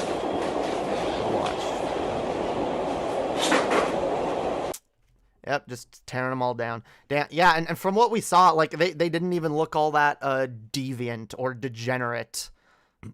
But yeah, would she have been doing that if it was a straight couple tongue kissing? I don't fucking think so. I don't fucking think so. Anyway, this was not the Charlie Kirk video I planned to watch. Let's pull up the actual one that I wanted to watch. That's in the title. Yep, death throes as they perish. Exactly. The problem, though, is that those death throes can still do damage. And we gotta keep, calling this behavior out, We gotta call it out. We gotta denounce it. We gotta say that it's not okay, all right? Oh, boy. Yeah, well, this video was on Charlie Kirk's channel, too. It's just he didn't say anything about it. I guess he thought that video speaks for itself, although I kind of disagree. I think it just makes them look like hyperbolic fucking snowflakes, quite honestly. Yeah, who can't handle seeing differing opinions in their vicinity. They gotta get mad and act like children and throw a tantrum. So anyway, let's actually listen to Charlie Kirk. Crack that whip, everybody. Southern border is where we are being invaded. Wait. I just love it. Crack that whip, everybody. Southern border is where we are being invaded. Crack that whip. Yeah, great way to open a video. I just love the musical pulls on this show. It's hard to believe that we have the greatest job in the world to be able to do this. AOC says it doesn't matter if a Democrat or Republican is president. Our immigration system is designed for cruelty towards and dehumanization of immigrants. True. These Haitians are running across the southern border illegally. They are invaders. They're in violation of state law, federal law. And so these Border Patrol agents... Okay, but they're still people, though, right? They're like... they might be breaking the law, but, like... See, and he's going to do a thing. He's going to, like, attempt to, like, dehumanize and otherize these people because they're criminals, And a lot of conservative talking points hinge on this, by the way. It's like, oh, these criminals, oh, these gangs, these drug dealers and this and that, and these criminals, and I feel like it definitely holds a lot more weight with like conservatives when you say like you criminal, you fucking criminal, because like. Like, oh, yes, the law must be protected at all costs, except for when it's inconvenient to us. Whereas lefties are more, willing to look at something that's a crime and be like, yeah, I don't know if that actually should be a crime, or at least treat it as harshly as it is, because lefties actually view criminals as human beings. Yeah, imagine that. Viewing a criminal as a person with like thoughts and hopes and dreams and life circumstances that may have led them to where they ended up. No, we just gotta like put all the blame on the people committing the crimes, pay no attention to why they're being committed, and pay no attention to why someone might want to leave where they're from and risk their life coming to America. They're criminals, so they're basically just not human. So, yeah, whip it. Crack the whip. All right, let's keep watching. That are cowboys are riding on horseback trying to prevent the invasion of their country. They're doing their job. They're trying to prevent the invasion of their country. It's an invasion. A few migrants trying to get across the border is an invasion, and they gotta like what it is kind of weird. They're riding on horseback whipping people, like that is kind of weird and really LARPy. Like, if nothing else, if you want to argue that it's legal or that it's okay, which it's not, it's never okay to brutalize criminals, okay? I don't care what someone did. Your job as a law enforcement officer is to bring people in who have committed crimes. Not to brutalize them. But, okay, like, even if that's fine, like, it's fucking lame, yo. Yeah, look at us riding around on horses. We're cowboys. We gonna beat them Mexicans. Yep, we gonna whip them Mexicans who's trying to come through the border. We gonna protect our border. Hells yeah. Just like in the Wild West. We don't live in the Wild West, okay? We don't. It's LARPy as fuck and it's really cringe, okay? The Refugee Act of 1980 says that they aren't committing a crime, so Charlie is starting with a false premise. Yeah, that's also true. Aren't these refugees that are, like, seeking asylum? But yeah, no, just whip him. Whip him, yo. Here, he's actually going to show it. And the images spread all over social media. Do we have the image to show on screen? So essentially there's these two cowboys on horseback, Border Patrol agents, who are trying to rein in these criminal Haitians, these law-breaking vigilantes. See, wait. These trying to bring in these criminal Haitians, these criminals. Again, an attempt to otherize and dehumanize, okay? They're not these people who have broken the law. They're these criminals. I make an effort to try to not in any way just like lump a group of people as criminals, you know? Because again, criminals are fucking people. And there's reasons, like, what is a criminal? I've been a criminal. I've smoked weed where it's illegal to smoke weed, okay? Like, oh, I'm such a criminal. I'm such a violent monster, yo. Lock me up and throw away the keys. Like, what is this? You can call many people criminals. What about the criminals on Wall Street? You don't seem too concerned with what they're getting away with. No, it's always when people are on the lower end of the economic spectrum. That's when they're worthless just for being criminals. But of course, Charlie Kirk simps for the criminals at the higher end of the economic spectrum, so that makes sense. Invaders, these border jumpers, people call them migrants. That is such wordplay, quite honestly. These are criminals, is what they are. They're see, like he's like, oh, they're trying to humanize them and call them migrants. No, they're criminals. That's all they are. He wants you to associate these people with just lawless, law-breaking pieces of human garbage. He's mad at an attempt to humanize them. Oh my god. And so, let's play cut 40. They say that this is the video of Border Patrol whipping illegals. But that's not even close to what's happening. Play tape. Wait, look. It's literally what's happening. Look, that guy just got whipped. Look, they're whipping. Yes. He just whipped that guy in the face. Now this or Al Jazeera and he or fell. Something. You know, I couldn't even see the video, and I could tell. Do you know how I could tell? Wait, you're not watching the video? I love how he's like, wait, see here? It's not even what they say is happening. And then they play it, and he's like, I didn't watch it. But that sounded like now this, right? Right? This is now this, right? Right? Oh, let's take a jab at now this. Leftist network. Now this. You didn't even watch it.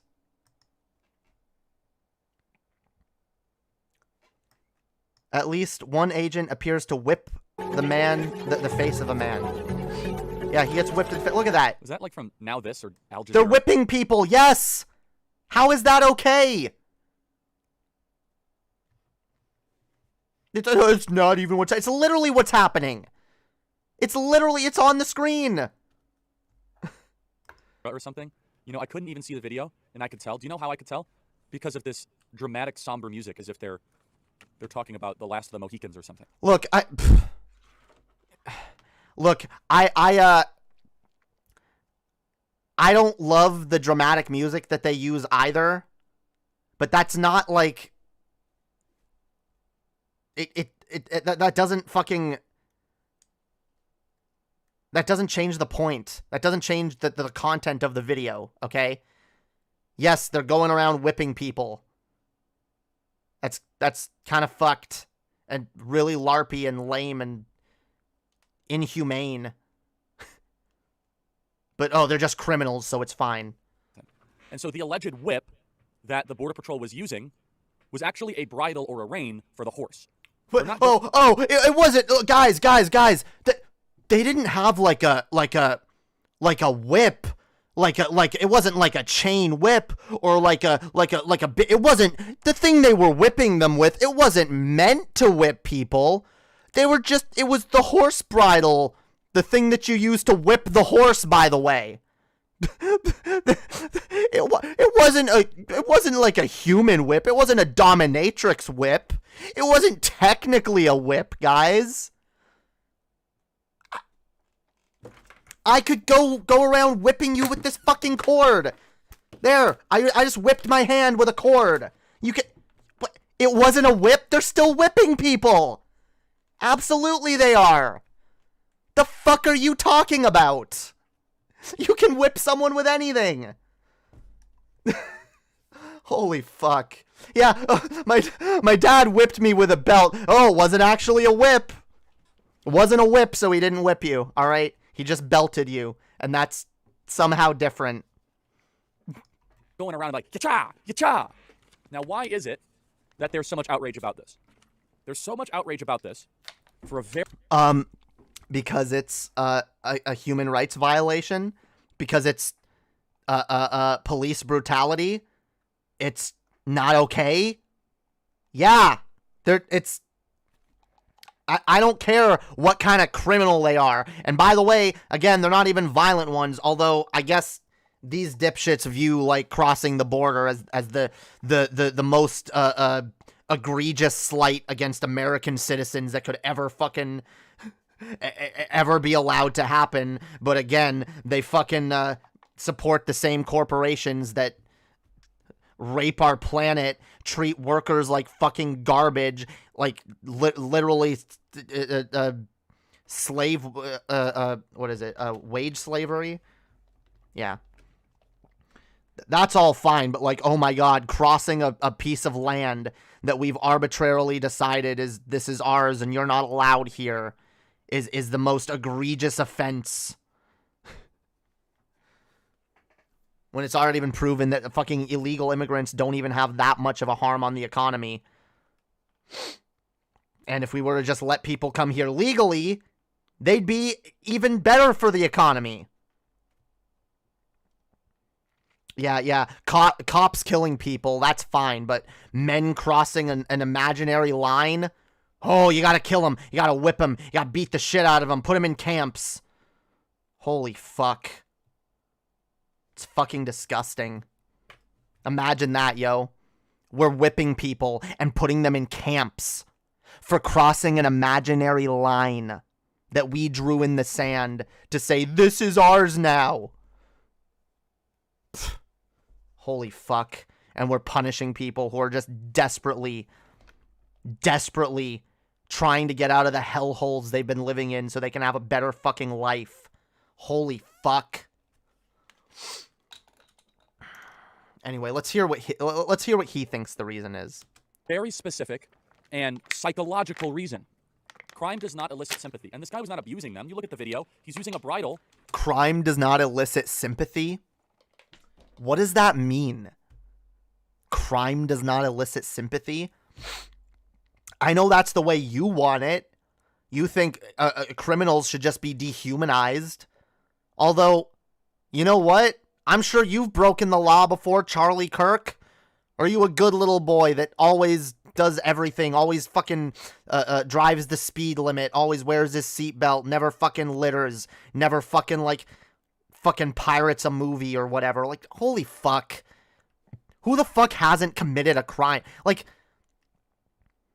I'm not saying crime should necessarily elicit sympathy, but when someone commits a crime, I think it only makes sense to talk about, yeah, why they did that crime, why they felt like they had no other option to commit that crime. Yes, that should factor into it. And, like, the weight of the crime should be factored into it. Like, all of this. But he'd have you believe that just, no, every criminal, whatever the fuck that subjective as fuck term means, should just be dehumanized and treated however. Excuse me. It's fucking ridiculous. That's on the horse already. Now, here's the thing. This is and here's why they hate this more than anything else. You want to know why they hate this? The left has always hated cowboys. Always. This is why they're losing their mind. Investigations. Look at the smirk on his face. Does he even buy that himself? You know what this really is, guys? The left have just always hated cowboys or something. What? Yeah, I don't get it. The left just like hates cowboys, you know? It's so stupid. Like, what? The left, they don't like cowboys, yo. They don't like manly stuff, I guess, you know? Like, what is that? I don't care about cowboys. I've seen good cowboy movies. I've seen good fucking, like, you know, things set in like a cowboy setting. Like, no, cowboys aren't fucking inherently bad. I'm sure plenty of leftists like cowboy movies and shit. What are you talking about? You're full of shit. Yeah, someone in the chat earlier was like, I like cowboys. Who doesn't like... Yeah, I've seen some sexy... Especially sexy cowgirls. Hell yeah. Hell yeah. I'd fuck me a sexy cowgirl. Why not? Yeah, this is just ridiculous. This is... He goes on with this line of... We're going to hear a little bit about his cowboy fetish. Yeah, let's listen. Subpoenas. There's a lot of reasons for this. Too much testosterone is the first reason. Too much testosterone. And being a cowboy is the spirit of independence. Oh my god. Like, he's literally trying to, like, find some underlying reason why leftists don't like this. He's like, oh, you guys just really hate cowboys because it's too much manliness and testosterone and too much about independence and shit. Like, no one said we hate cowboys. I mean, historically, there's probably issues there, but, like, there's nothing wrong with the cowboy aesthetic. I don't care. Are a lot of cowboys racist, though? A lot of yeah, probably. Okay? Yeah. A lot of you dipshits. Okay? There is a lot of certain that, like, cowboy imagery that's used to, by very racist, homophobic, redneck people, but it's not all of them, and I recognize that, okay? There are probably some really decent cowboys out there, alright? There are probably some really decent rednecks out there, okay? I don't believe in painting anyone with a broad brush, okay? I don't like making bold generalizations about groups. Like, I don't care, okay? I love Cowboy Bebop. I keep hearing about that show. I gotta watch that show. Everyone keeps talking about it. I gotta just finally bite the bullet on that shit, I guess. Cause I know nothing about it. Yeah, yo. Cowgirl future. The future is cowgirl. All right. Yeah. Two of your close friends are cowboys. Hell yeah. See, like. This is just dumb. This is really fucking dumb. And I think he knows it's dumb because he doesn't have much more propaganda to spew on this. So he has to just take it to a ridiculous place. It is the rugged frontier. This is why the left hates cowboys. The rugged frontier. Because out here, a man settles his own problems. No government, no Fauci, no IRS, no government? Again, these are the same people that simp the police. And that sucked Trump's dick, but that was, no government. Damn right, we settle our own problems out here, boy. Yep, we fucking someone crosses onto my property, we whip them. Hell yeah. Like, and by the way, there is a government. Even out there, even at the border, yes. In fact, the government is why there's a border, okay? So you don't get to just be some lawless cowboy doing whatever the fuck you want. It doesn't work that way. You're breaking the law. And he is those border agents. I don't care if they're real border agents. They're vigilantes at this point. At the very least, they're committing police brutality. Yes. Holy fuck. He really does have a cowboy fetish. Yeah, solve our own problem. Yep, rugged individualism. Yep, just a bunch of men out here riding around on horses, hanging out in tents, doing the nasty, having the butt sex. It's the rule of. Yeah, yo. One of my favorite movies is a cowboy movie, yo. Brokeback Mountain. There you go. There you go. All right. There is something very homoerotic about cowboy, or there can be something very homoerotic about cowboys. All right, and I think I think Brokeback Mountain is the most accurate depiction of cowboys. Okay, and I think Charlie Kirk has a hankering. Okay, that's all I'm gonna say. Of law, and a Christian with a gun in each boot. Play cut 33. A Christian with a gun in each boot? Wait. I want to hear that again. Own problems. No government, no Fauci, no IRS, no NSA. No, it's the rule of law. And a Christian with a gun in each boot. Play cut 33. Wait, no government, no laws, no Fauci, no NRA, no IRS. Of course, no IRS. They hate the IRS. But then he's like, just a Christian with a gun in each boot and the rule of law. He says no government, no law, but then at the end he says rule of law. He literally just contradicted himself. And yet now what? Now he's gonna play like a fucking scene from a cowboy movie. A gun? I don't want a gun. I don't want a gun. I don't want to kill him. I want to put him in jail. Oh. Well, I know those law books mean a lot to you, but not out here. Out here, a man settles his own problems.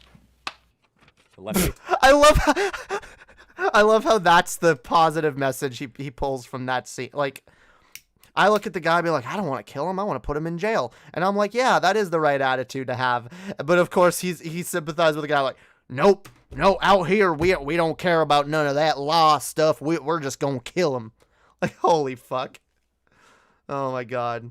Look at that smile on his face. Look at how, dude, he's turned on by that shit. He is so, he totally has a cowboy fetish. He's like, oh yeah, I love it. Out there riding around on horseback with a bunch of men riding around being manly, being gruff and individualistic, being rugged. Yeah.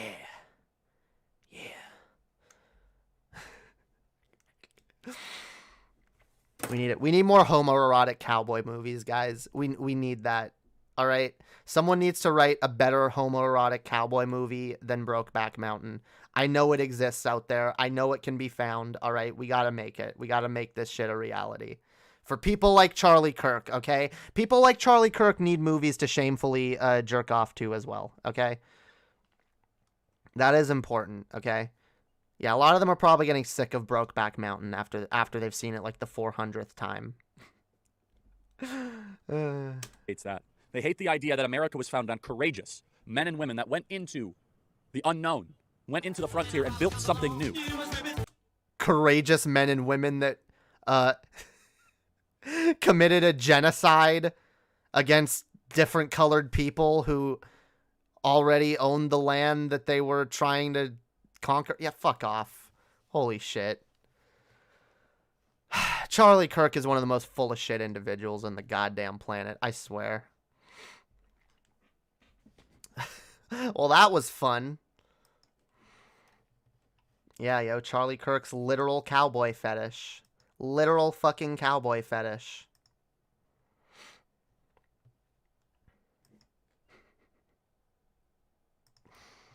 All right. How's the chat doing, y'all? I have a confession to make. I haven't seen Brokeback Mountain. I actually haven't either. I was doing a bit. I've seen enough of it, okay? The movie itself actually seems kind of boring, so that's why I said we need a better one. Yeah, more cowboy yowie. Charlie Kirk looks like his head is going to explode. I know, right? He's gonna come. He's getting too excited talking about cowboys. Y'all Qaeda. Oh my god. The Y'all Qaeda. Yep. They do, unironically, they do want that. Oh my god, that's actually kind of funny. Yeah, the Cowboy Crusaders, the Y'all Qaeda. Yep. We gonna make sure we're gonna make women cover up. We're gonna stop this homosexuality.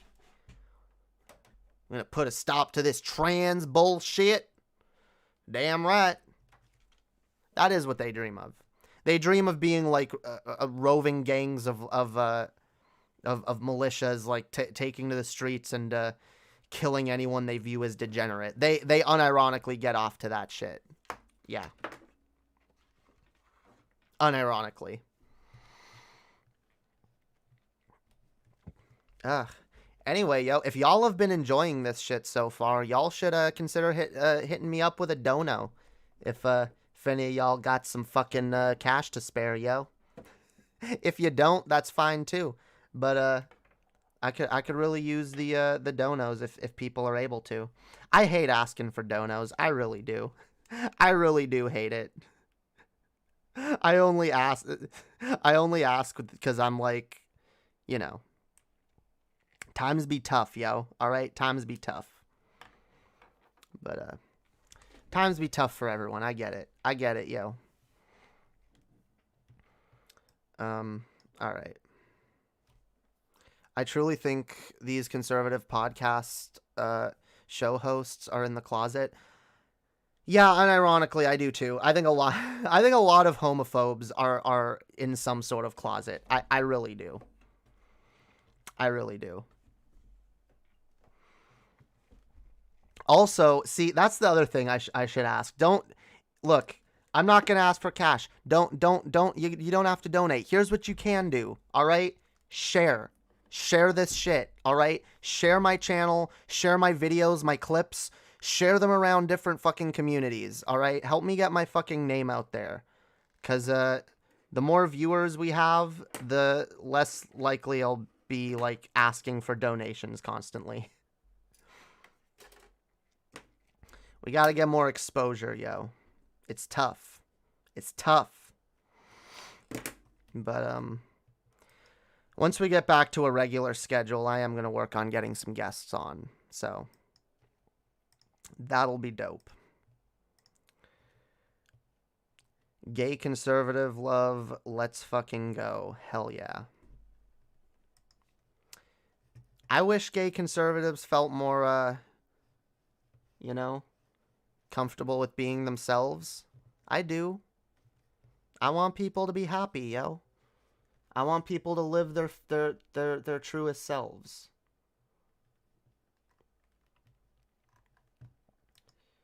Speaking of gay conservatives, let's see if Rob Smith has anything new. No, he doesn't. God damn. He is really slow.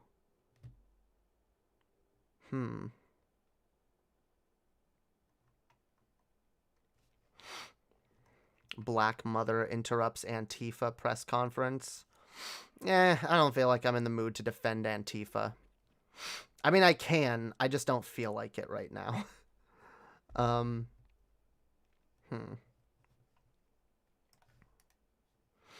Jamie, here's a pitch.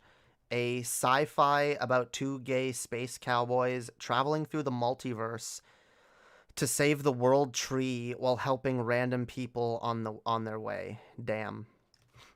The world tree. We got a Yggdrasil plot line going on. Dave Rubin should become a gay conservative cowboy. Unironically, he should. All right.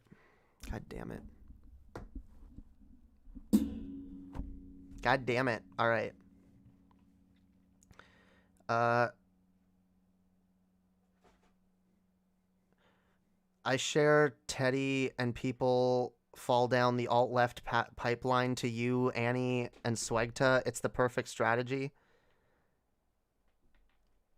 Yeah, yo. Keep, don't call us the alt-left pipeline, okay? I'm not the alt-left. Annie's not even a leftist. Or, Annie is on the left. She doesn't identify as a leftist.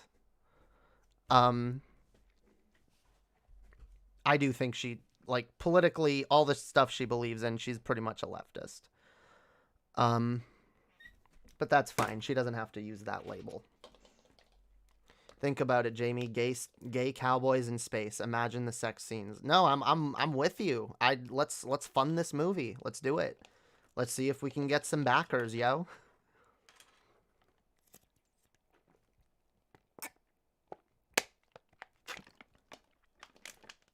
I want this project to happen just as much as you do. Absolutely, I do. The Y'all Boys Club of Cowboy Fraternity. Oh my god. Yeah. But yeah, send people down the Jamie pipeline, okay? Send people down the Jamie pipeline. Let them know how awesome my fucking content is and that they should absolutely watch this shit. Hells yeah. Okay. I'm being funny. Not sure what the Underhaven crew identifies yourself as politically. Democratic Socialists? Anarcho-Canadian? Look, I identify as a libertarian socialist. Yeah. I'm a libertarian socialist, which is pretty much just a socialist, but I'm a libertarian. Like, I hold very strong libertarian values. Some people hold more authoritarian socialist values, but I think authoritarian socialism turns very quickly into totalitarianism, so I don't even view it as whatever. I'm not gonna no true Scotsman it or anything, but like, it's not a type of socialism that I particularly like. I don't know what Annie identifies as. Annie identifies as apolitical, I think. Or as like, I don't know. Annie identifies as someone who cares more about ideas rather than ideology, which I understand. I find it easier to have, a term that I can describe my political leanings with that's like, a good shorthand, so I don't have to like explain everything I believe. Like when Annie explains everything she believes, she's pretty much a leftist.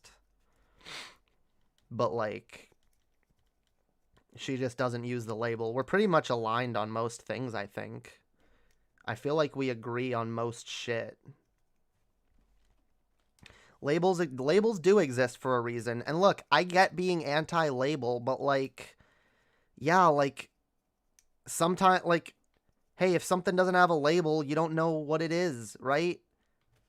Sometimes. And like, you shouldn't build your identity around a label. Absolutely not. But you should also like sometimes labels are just useful, right? Like, I'm a transgender, lesbian, demisexual woman.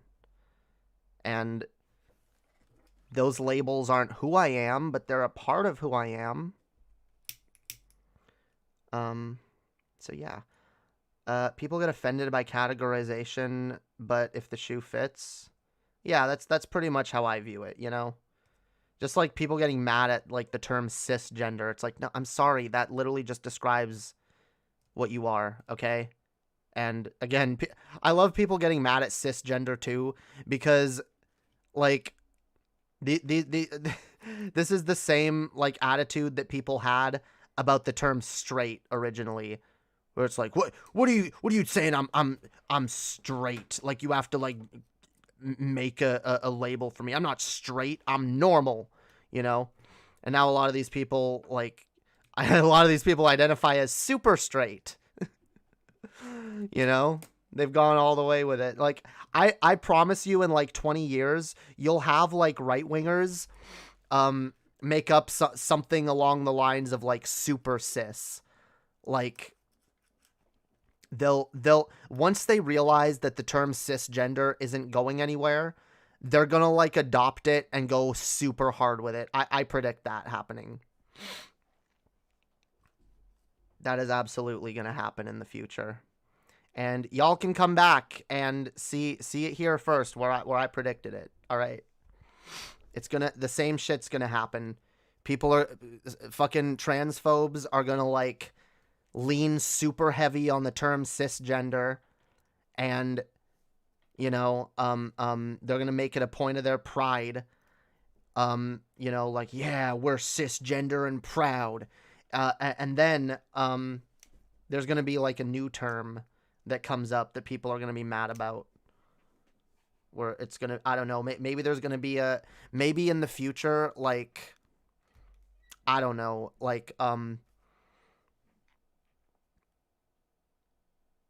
trying to be serious with it and not turn it into a joke. I was gonna say, like, maybe otherkin are a thing. Maybe they are. All right, maybe they are. Maybe in the future, a good chunk of people identify as a different species than human. Maybe just a shit ton of people do that, okay? And it's like, no, I identify as a you know, like, maybe it'll have something to do with some, like, spiritual woo shit, you know? They'll be like, I have the spirit of a rock, and so I identify as rock, you know? I am rock being, you know? And then maybe there will be a new term to refer to people who identify as human and people who don't, you know? And maybe then those people will be mad and they'll be like, what? You're trying to put me in a label just because this other group exists? That's bullshit, you know? And then 20, 30 years after that, it all just cycles, okay? As we get more progressive, there's always people pushing back against it. There's always people getting mad. There's always pushback. Bush Hartman thinks evolution says people came from rocks. Yeah, I know. They're trying to tell me I was a rock. I ain't a rock.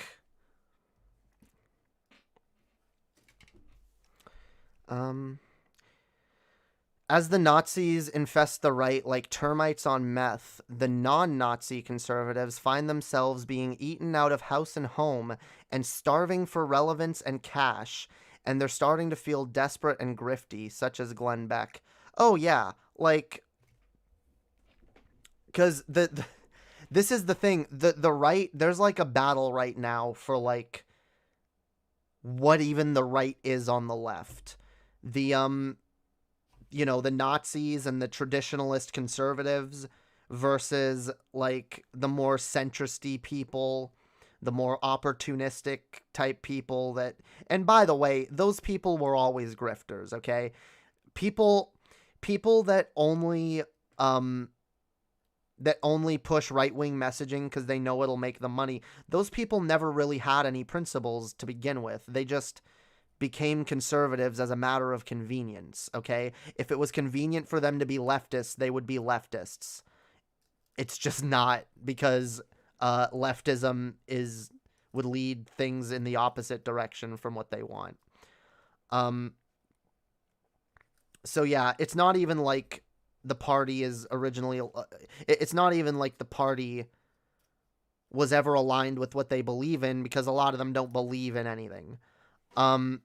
But there is a battle now between, like, the more, you know, conservatives that want to, like, bring people in, and the conservatives that want to be, you know, kind of gatekeepy and be like, yeah, no, this is, fuck gay people, fuck trans people, you know, we don't want them. This is degeneracy.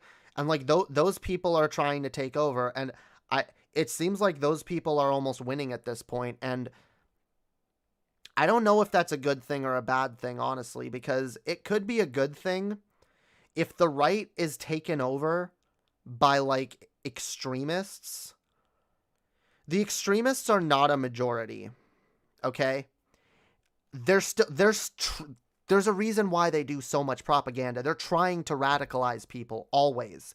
They are always trying to radicalize people because they need more and more people on their side, because they know they're a minority.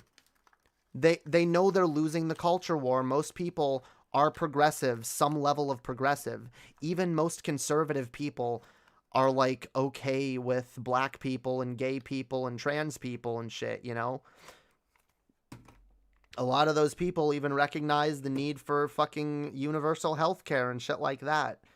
You know, so they're desperate to pull more extremists, because if they can turn the whole party into extremists, well, they'll only win if they have, like, the numbers on their side. And I do think most people are more reasonable than that. Most people are reasonable enough that when they see the extremism, the alt-right extremism, they don't want to be associated with it. So it could be a good thing overall if like the Republican Party and like the conservative parties like get taken over by like the far right extremists, because then no one will really vote for them, and a lot of people will jump ship and either just not vote or vote for the Liberal Party. But it could also mean a resurgence of white nationalism, and, you know, that's not good. So we definitely need to fight back against it. We need to call it out, show it for the... And by the way, because I'm not saying they're both strong and weak at the same time. They're weak. They are weak-ass little grifty pieces of shit that are, for the most part, losing. But they're only losing because the culture fights back against them. So we as a culture, we as a society have to continue to point out how ineffective, how inept, how full of shit they are. Because, you know, even though they're pieces of shit, and a lot of them are just really dumb and ineffectual, like, there are smart people that use this rhetoric, and there are dumb people that learn smart rhetoric that they can use to pull people over. So we're always fighting in the general marketplace of ideas. We're always fighting to see which ideas win out. But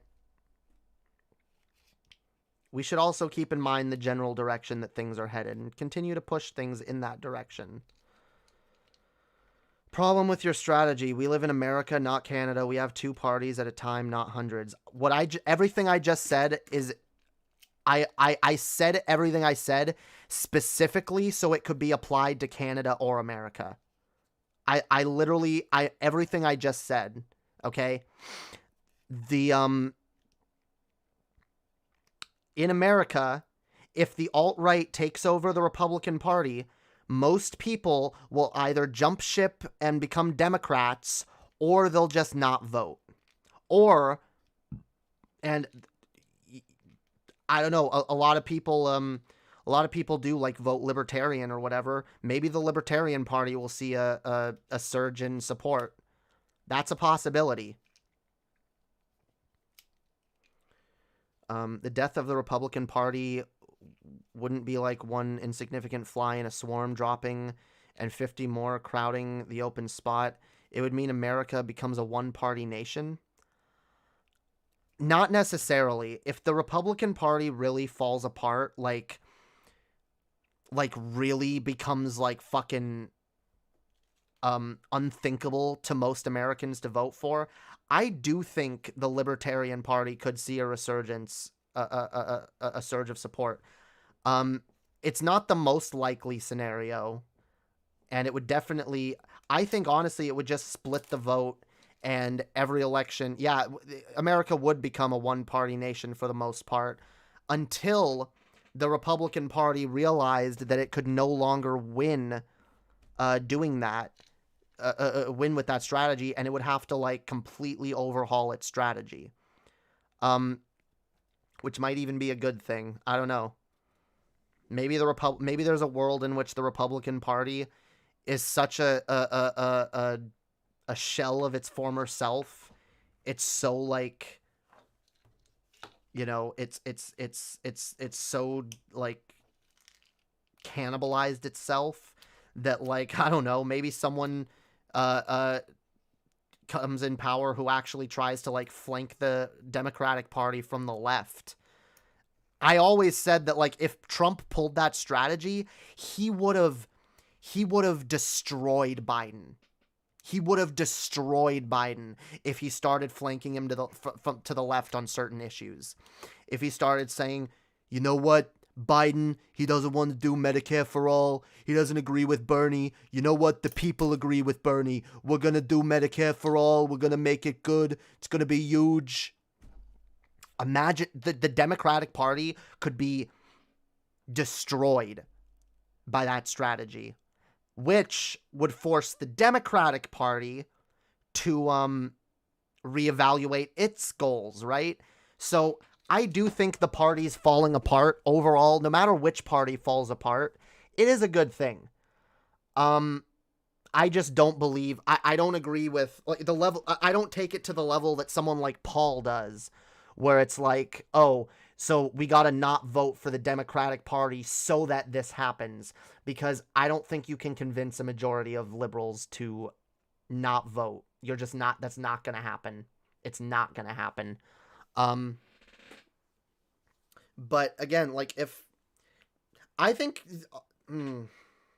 no, see, I think most conservatives would just fall in line and vote for the Conservative Party anyway, even if they were too far to the right. And I think that's what the conservatives are banking on. I don't know. It could go either way, really. You never know, but I doubt they'd become a parliamentary multi-party system. No, I'm not saying that would happen, but there have been times when third parties have actually... Didn't a third party win once in the U.S.?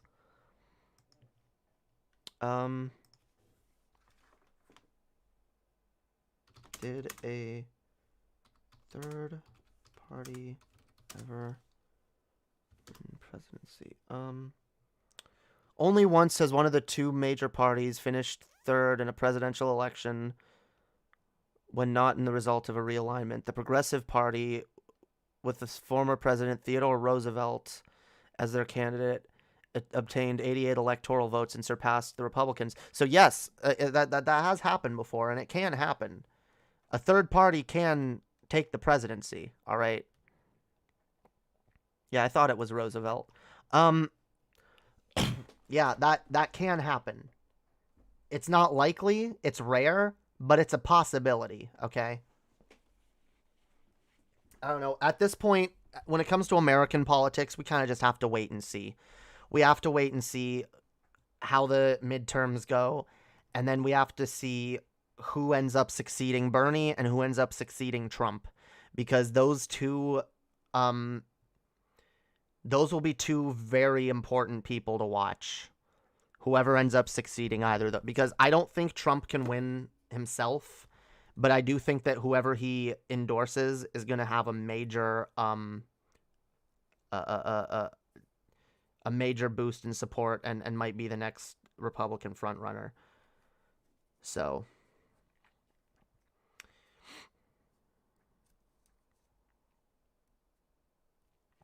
Jamie, in another universe, there is a female YouTuber named Jamie Dark who later transitions from female to male and rebrands himself as Lady Doom and streams Doomer content.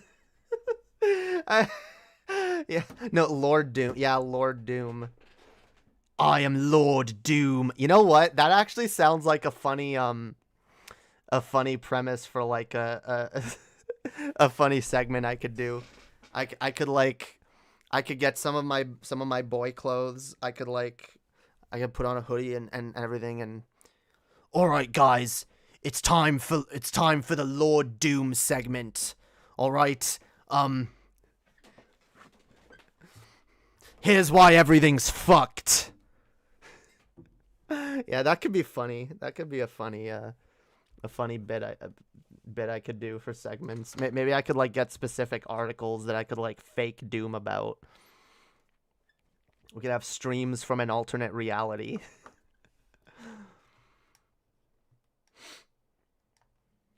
Lord Doom is actually a real story in Marvel canon. Damn. Well, I'm still gonna use it. It would be funny. Yes, I love the British accent. Some people really hate it. Some people get mad when I bring it back. I hope I didn't ruin it by accident. No, you're fine. You didn't ruin shit. That's actually a really funny idea. That's actually a really funny idea. I feel like I could get a lot of gold out of that. All right, guys, time for the Lord Doom segment. Look at this. See, look. Fucking Biden pulling out of Afghanistan. Here, I'll do it now. Fucking Biden pulling out of Afghanistan. He shouldn't have pulled out of Afghanistan. That was bullshit, alright? You should have realized, okay? The war was never going to end goodly. Goodly. I'm sticking to it. Goodly, yes, it was never going to end goodly.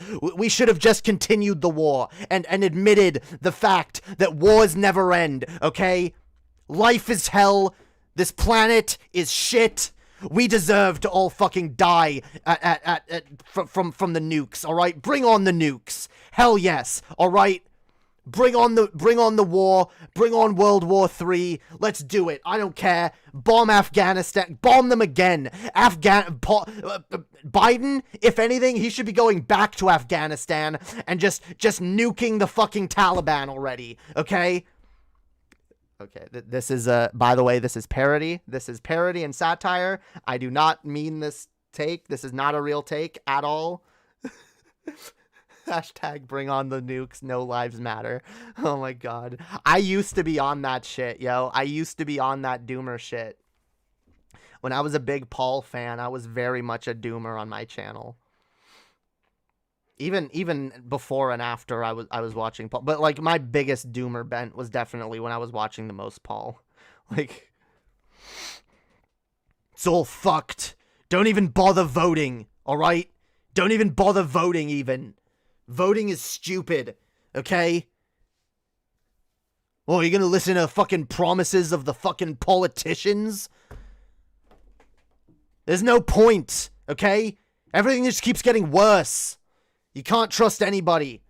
AOC sucks. Bernie Sanders is ineffectual. Trump's not terrible, though, alright? I don't know. See, people will know, though, if I do get clipped, people will know that's not me, though. That's me doing a character. Like,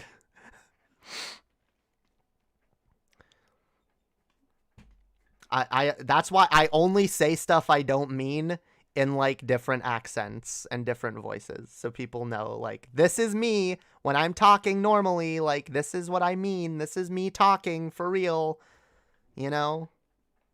And but then when I do this is satire, alright?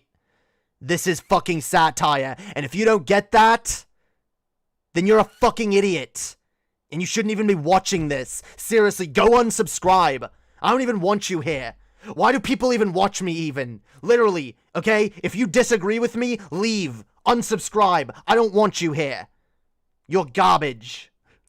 I used to do that. That was so cringy. I used to literally... You'd be like the waterhead who raided TJ's stream. I'd be what? The waterhead? Oh, didn't Razor Fist do that?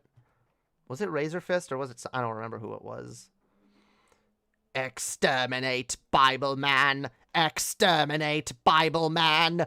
Bible Man must be exterminated. I agree, yo. Let's exterminate Bible Man. That's a good idea. Say things you don't mean in a different accent. I'm gonna try. Yeah, Vosh should do that. All right. There's a little stream tip for you, Vosh. If you want to do a parody of something, you want to say something satirical, just don't use your regular voice. Just be like, "Oi, mate. I think that we should I'm not going to repeat what Vosh said about Israel. No. Oh, no. I saw an episode of Bible Man and he literally killed a guy because he was sad. Yeah, Bible Man's got some fucked up values. I haven't seen that shit since I was a kid. I don't even remember most of the fucked up shit that happens. Bible Man does whatever a Bible can. Yeah.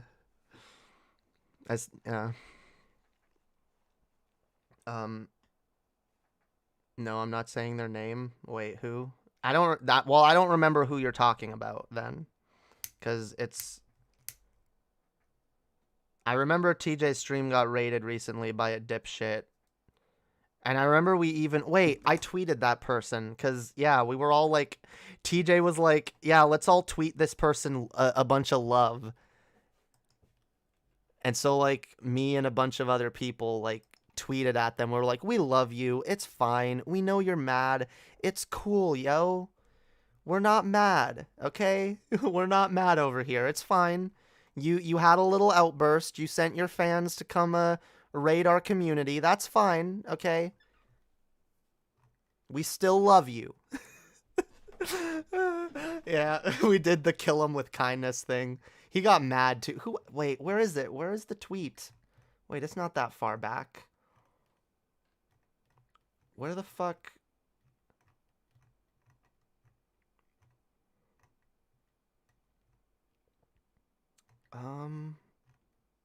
God damn it, dude. Why don't you just fucking tell me? This is gonna drive me crazy now. You're not gonna say his name. Real fucking mature, Jacob LH.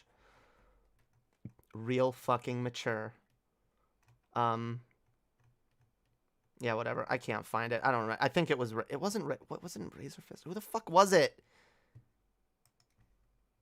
God damn you. Where's my replies? It's in my replies, because I replied. Jacob's still being a dick, yo. God damn it. Oh, it was Styx, Hex, and... God damn. Yes, it was Styx, Hex, and Hammer, not Razor Fist. I get them mixed up a lot. Yeah, yo, he was like...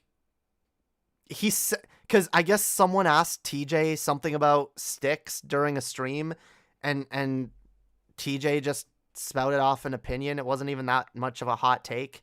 And then Styx got mad and sent a bunch of his fans to go into the chat and spam when, like, people are trying... Like, we were all... Like, there was actually a conversation going on in the chat. People were actually... We were having a conversation with TJ, okay? And, like, he sends his people in to fuck up the show. And, like, TJ's whole stream is him reading the chat. So it's like... How do you continue this? How do you moderate this when a, you know, it's not even a bigger audience. TJ was streaming on his smallest channel. Someone used their audience, sent them after his smallest channel to, like, ruin the stream. And, like, who are the ones who look bad in that situation? It's Styx and his fucking followers. Absolutely it is. Then he fucking tweets... Tonight we all saw firsthand why the amazing atheist audience is collapsing. Sputtering through Diet Coke while hiding behind his mods to defend him. Clankdom needs no mods. Yeah, oh yeah, because they kept spamming Clank. It was so dumb. Yeah, yes, he wasn't hiding behind his mods. We had to ban people. Because TJ's stream relies on him responding to people in the chat. Yes, you're gonna get banned, you dipshit. And then, like, people are like, oh yeah, like, TJ's melting down so much right now, and, like, his mods are losing it. It's like, no one's losing it, we're just annoyed. It's like, I love this shit that, like, conservatives do where they come over to, like, troll you. And then if you have, it's not just conservatives, it's the troll mentality. Someone, like, they do something to troll you, and then if you have any reaction, if you have any literal human reaction to what was done or said to you, they go, ha, triggered. Like, you know, I could just be sitting here doing this stream and a bunch of TERFs could come in the chat and be like, you know, hey, you're a man, lol, reeb, you know, fucking tranny, whatever. And I could be like, wow, that's kind of annoying. One of the mods, yo, someone banned that person. And then they just go, ha, triggered, we got you, lol, look at them, oh, you're melting down, you're freaking out. And I could just be continuing to go on with what I'm saying and ignoring it mostly, but then they'll just post the Wojaks with, like, the crying face with the mask in front of it, where it's like, oh yeah, really, you're breaking down on the inside. They just assume that. They project it, honestly. That's what trolls do. Like, I really do believe, like most of these dipshit trolls on the internet are people that are, like, melting down inside. They're, like, losing it. They don't know how to deal with life. they're angry and pissed and annoyed, and they want to like take out their frustration on everyone else because they constantly feel like they're dying inside. And the only attention they can get is negative attention. So they seek it out. And like they make these assumptions that just because someone like reacts or says, hey, stop doing that or whatever, like it's like, we got you, because they have to. They can't admit to themselves that they're wasting their time. They have to believe that what they're doing is having an effect. And funnily enough, like that kind of happened when like Paul sent his chat over here to fuck on my stream. And like, I didn't even know, or Paul came, actually, no, it was when Paul came in my chat and posted triggered or something, and one of my mods instantly deleted it. And Paul was like, Jamie's so pissed. Oh my God, she's so triggered. She's so triggered. And like, I didn't even notice it. My mod told me after that, like, yeah, I banned Paul. I hope that's okay. I was like, oh, I didn't even see Paul show up. I didn't notice until my chat got flooded with people. And then at that point, yeah, I'm going to get annoyed because, again, I do the same thing that TJ does sometimes where I rely on the chat. And so when the chat is, like, being spammed to high hell with triggered bullshit, I'm going to get a little fucking pissed off. But, like, who wouldn't? Like, but as a troll, you have to convince yourself that, like, anything other than the most stoic reaction possible is, like, a sign that your trolling had the desired effect and the person is now melting down. I could be as straight-faced as I want, and trolls would still convince themselves that I'm melting down inside. It's really sad. Sticks and Razor Fist are both dipshits. That is true. That is true. They're easily interchangeable. Like, I mistake them for each other constantly. Except, Razor Fist does look better as a femboy, okay? Femboy Razor Fist is something I'm all here for, okay? But yeah, wait, here, let me, here, I'll put it on the screen. This was oh. Look, see, they were like, oh my God, like, oh, wrong one. They're like, oh my God, you're melting down. And I was just like, life will get better, fam. You don't always need to be so negative. You won't always be so miserable. Just keep your head up and remember that you have value as a person. And I wish you, and I wish all you Styx fans the best. Based. Oh, this was funny too, because he's like, someone's like, hasn't he been like this for 5 years? He still has followers, and Styx is like, not many. And I'm just like, more than you. And this person just responds, like, what? Like, what is this? They have to view it as like, I'm getting triggered. I posted the simplest fucking response. Oh my God. Still more than me. You know what? I'll admit that. Yeah, more than me. But no, TJ objectively has more followers than Styx. You just decided to pick on him when he was streaming on a smaller channel. If he was on his Amazing Atheist channel, his fans would have been the ones flooding your ass. It's just so cringe. Fuck people that do that in general. It's so sad. Like, imagine sending your fan base to go pick on a smaller fan base. That's one of the reasons, by the way, that I don't even, like, post... That's one of the reasons a lot of people don't post video, sources in their titles. That's one of the reasons I don't, because I don't want to, like, make fun of a smaller channel. I mean, I try not to punch down as much anyway. But, like,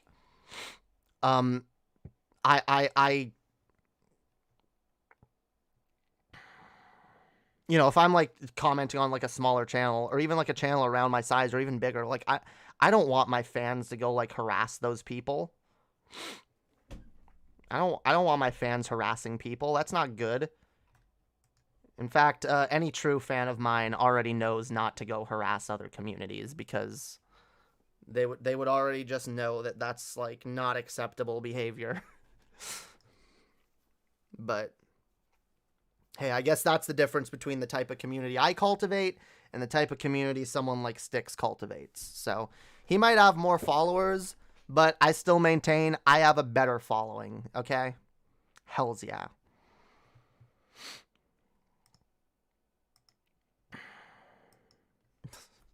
Fuck this, like, oh, I have more fans than you. I have more followers than you, lol. Like, so what? Logan Paul has more fans than all of us, and he's fucking infinitely insipid and boring and uninteresting. Okay? Fucking follower counts means nothing. It's all about luck, yo. Which, if y'all want to help me get lucky on this extremely difficult platform, consider sharing my content around, yo. Especially when I, like, upload a clip or whatever. Go, like, spread this shit around, okay? Spread the word of Jamie. Spread the word of Hopium. Spread it to all the other communities. God damn it.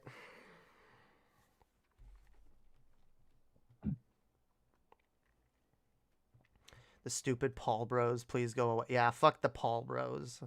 The Paul brothers. Yeah, I'll also consider becoming a patron. Oh, by the way, okay, I think we're gonna do a patron show on Monday. Monday, I want to do a show. Either Monday or Tuesday.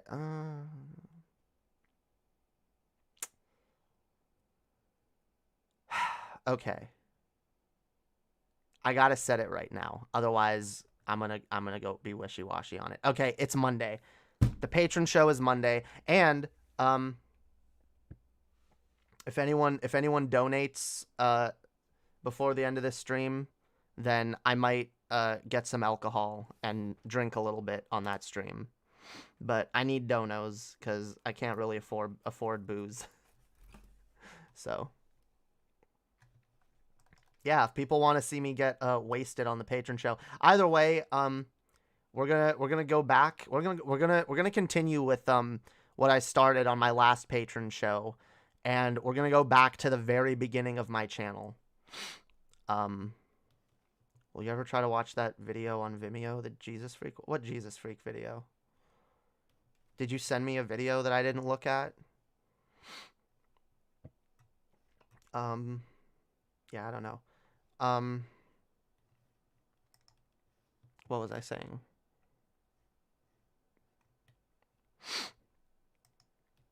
Yeah, oh, we're gonna go, I've been going back to the beginning of this channel.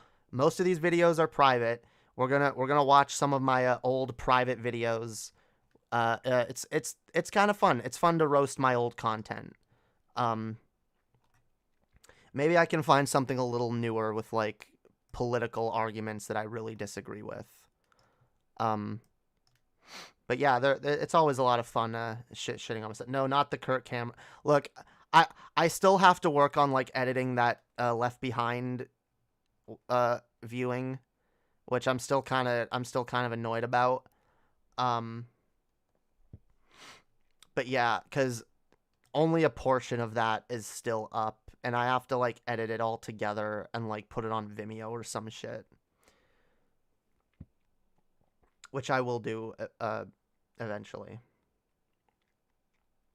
And I will go back and give the link to anyone who might have been a patron before who isn't anymore.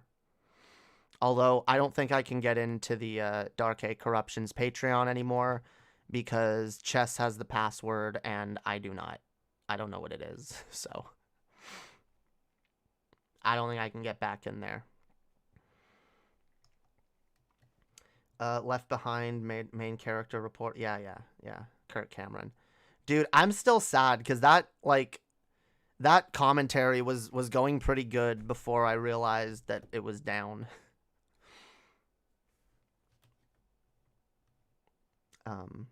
Yo, what up, Stew Dog? Welcome. Hells yeah. Bible Man. What? I don't know. I don't care about Bible Man. Jamie, the more you did Lord Doom, the more I wanted it, and now I'm dying to see Lord Doom. well, I can't do it to death, all right? Also, it hurts my voice to talk like that. It really does.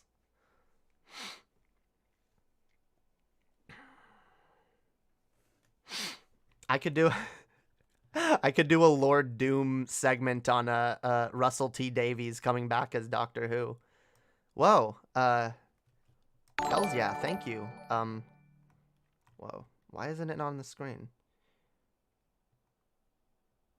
Why? Wait.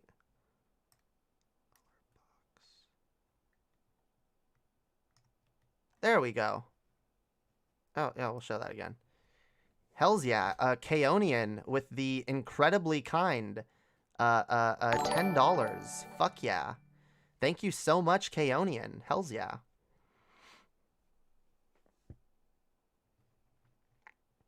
I appreciate that, yo.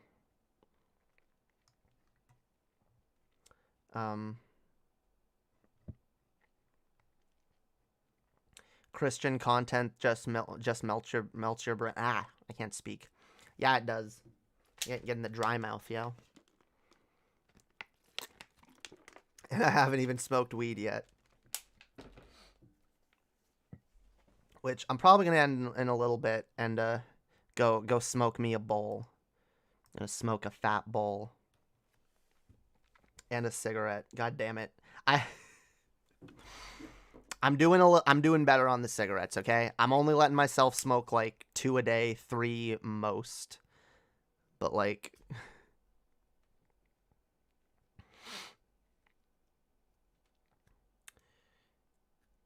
it's good to see you. Work gets in the way even. Yeah, yo. That does happen. It's good to see you in here, yo. Hells yeah. Can confirm Christian content melts brain. Doom and Diablo melt my brain, but I love it. Are Doom and Diablo Christian content? They're not exactly. And not really. Like, maybe they have shit in them that's based on, like, Christian mythology. But, like, don't Christians think that, like, Doom is, like, Satanist propaganda? Like, it's evil. It's bad. My parents wouldn't have let me play Doom or Diablo. Though I did get them to convince me to listen to Avenged Sevenfold. Because I was like, what? They reference the Bible in it. Never mind the fact that the lead singer is an atheist and that they literally have a song called God Hates Us. No. They're a Christian band. They're fine. I'm lucky my parents never actually sat down and listened to Avenged Sevenfold. They would have been mad. What's more Christ-like than killing demons? I mean, I guess.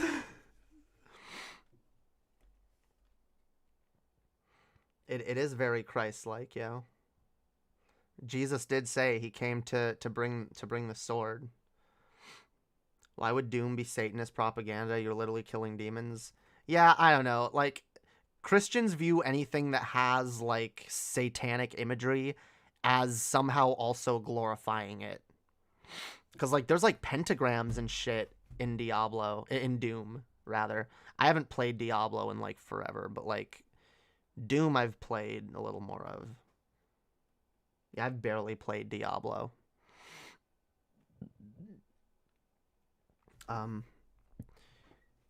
didn't get the sarcasm in Jesus Christ, why don't you come save my life?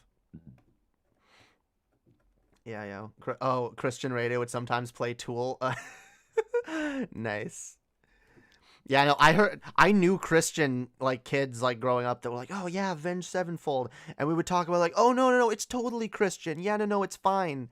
Like, one of my best friends at the time, like, we were, like, justifying it to ourselves. And he was like, well, I did hear that apparently the lead singer said he was an atheist, but I don't know if that's actually true. And look, I mean, they have, like, they reference scripture, and they reference like, you know, like a bunch of like Revelation prophecies and shit. So it's good.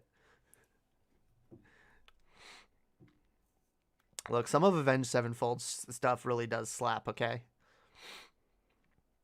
And hey, it was better than a Skillet, which is what I listened to previously.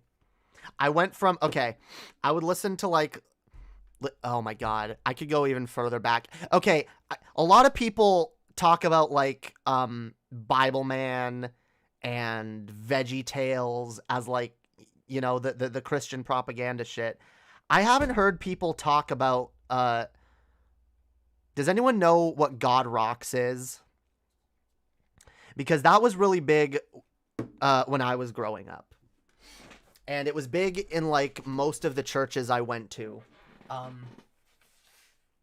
In fact, they actually came and played at our church. And they were like, okay, they were like a kids Christian rock band that would sing about like Bible verses and stuff. And they also had a cartoon where they were all like rock versions of themselves, like literal rocks. It was a universe with rock people. And it was a cartoon about these 4 teenagers that were like friends, and like crazy shit would happen, but like it was kind of like your average like, I don't know, superhero cartoon or whatever, but like they were also a rock band. I don't know, maybe they were more like Scooby-Doo and his gang. I don't know. It was some lame, but yeah, like that was really big when I was growing up. God Rock sounds like a street name for good crack. Yeah, I'm surprised you don't know what that is, Skeptical Jesus, because that was really big, like, in Canada, like, especially, like, a lot of the churches in and around Toronto that I've ever been to, like, were very big into that. I'm surprised you didn't hear about that growing up. But yeah, like, it was one of the only things I was allowed to listen to. And, yeah, the God Rock. You have any of them God Rocks, yo? Yeah, it does sound like crack. But yeah, like, so for a long time, like, and my parents pushed this very heavily because they were like, oh yes, it's good Christian music. And I used to listen to that a lot. Then I evolved a little bit because before this, the only music I listened to was like gospel music, whatever gospel music my dad would play. He was also a big fan of this gospel singer, Steve Green. He used to play his shit all the time. And I remember Steve Green even used to have a kids show called Prayer Bear. It was about a sentient teddy bear that would, I guess, try to teach you to pray. And it was so lame. It was so fucking lame. Yeah, my dad would always make us watch that shit. So, like, that was my music evolution, okay? I started with, like, shitty gospel music. Then I started listening to the God Rocks when I was, like, maybe 9 or 10. And I was, like, you know... then I was, like, maybe, like, 11, 12, 13, around there. And I started listening to bands like Skillet and 1,000 Foot Crutch, which are both Christian bands. I actually kind of liked some of 1,000 Foot Crutch. I actually kind of liked some of both of their songs. There's a couple songs that I have, like, I haven't listened to, like, in 10 years, but, like, when I think of them, I feel a little nostalgic for them. But mostly it was lame Christian shit. Then I found Avenged Sevenfold. And from there, I actually completely veered off in a different direction. Because Avenged Sevenfold, again, like, it was not Christian, but I convinced myself it was because they talked about the Bible stuff.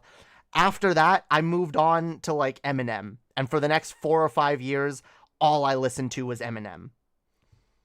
And then I expanded my, my, you know, rap tastes from there. And I guess I went back to like rock and metal and shit. You know, I started listening to like classic rock and shit, or like god damn. Yeah, it's fucking crazy because I wasn't allowed to listen to any secular music growing up. We weren't allowed to listen to anything that was on the radio, nothing that was popular. Did you ever have an MP3 player to hide from Ma and Pa waterheads? I had an iPod. When I was like maybe again like 9, 10, 11, 12. And originally I had shit like the God Rocks on it, and then, and this is gonna be even cringier, because I watched a lot of Disney Channel shit, and like what was very big there was like Justin Bieber, Hannah Montana, and I would listen to that shit, you know? And again, I still maintain like it's not the worst thing ever, but like definitely not the kind of shit I want to listen to anymore. Although I have heard Justin Bieber be half decent in a few tracks recently. He's still not my cup of tea. But again, like I was a kid, I didn't know much music, and like once I had an iPod, like I filled it with the shit I was allowed to listen to, but then I started like looking for other music, but I also didn't know where to look or what to look for. So I only really listened to like what was recommended to me. And I feel like I still kind of have that habit where like it's hard for me to look for new music. I do make an effort to do that more because I like discovering new music. I love discovering new music. It's just a lot of music ends up sounding either samey to me, or it just doesn't. A lot of the time, like, I listen to new music and I'm like, okay, this is something I could vibe with if I was in the right headspace, but, like, this isn't what I want right now. And, like, I get in moods where, like, I'm very particular to listen for, like, a type of song that I want to listen to. And, like, you know, if I listen to an artist that maybe had a song that is like that and I start listening to their other shit, I'm like, no, these vibes are too different. This isn't what I want right now. I'm very fickle when it comes to music.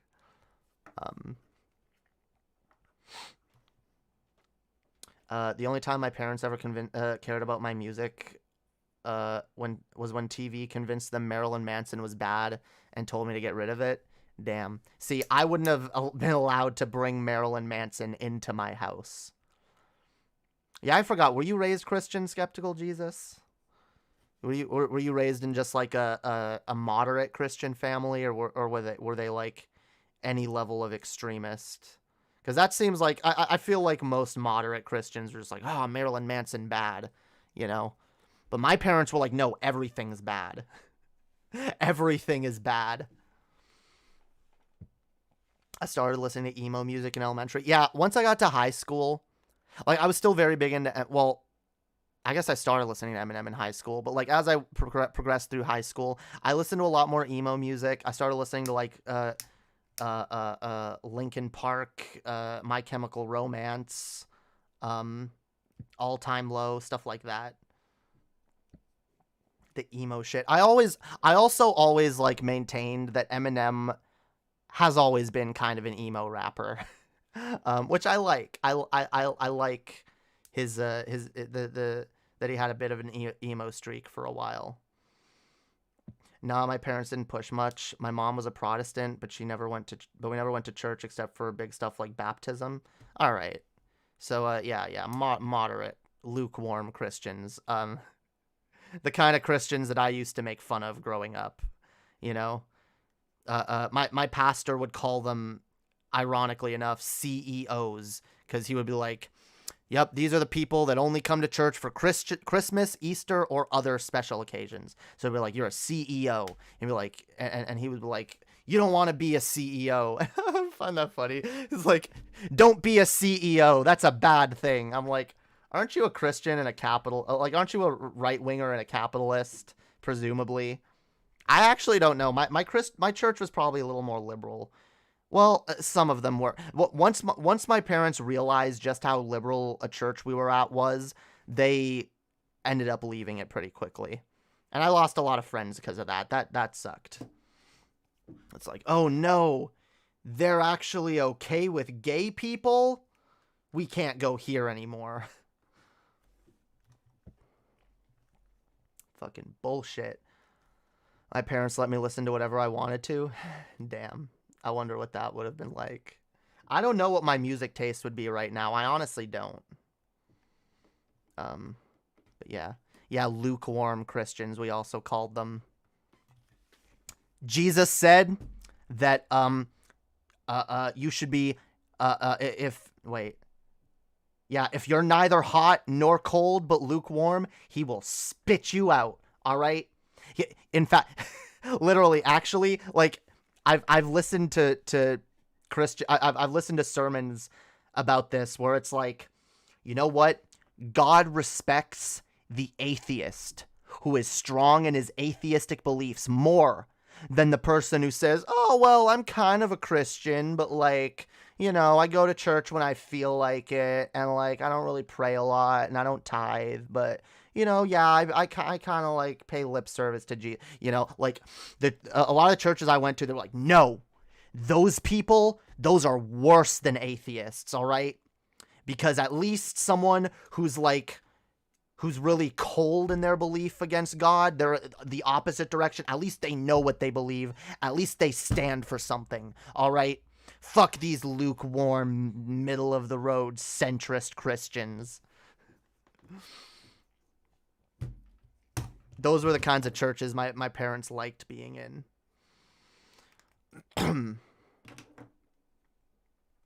But they collected welfare their whole lives. What losers.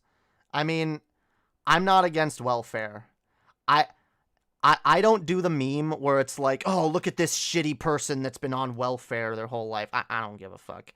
Shitty people are going to abuse systems. That doesn't mean we should throw out the baby with the bathwater. I still want everyone. I still want a welfare state, okay? I still want a UBI for everybody, okay?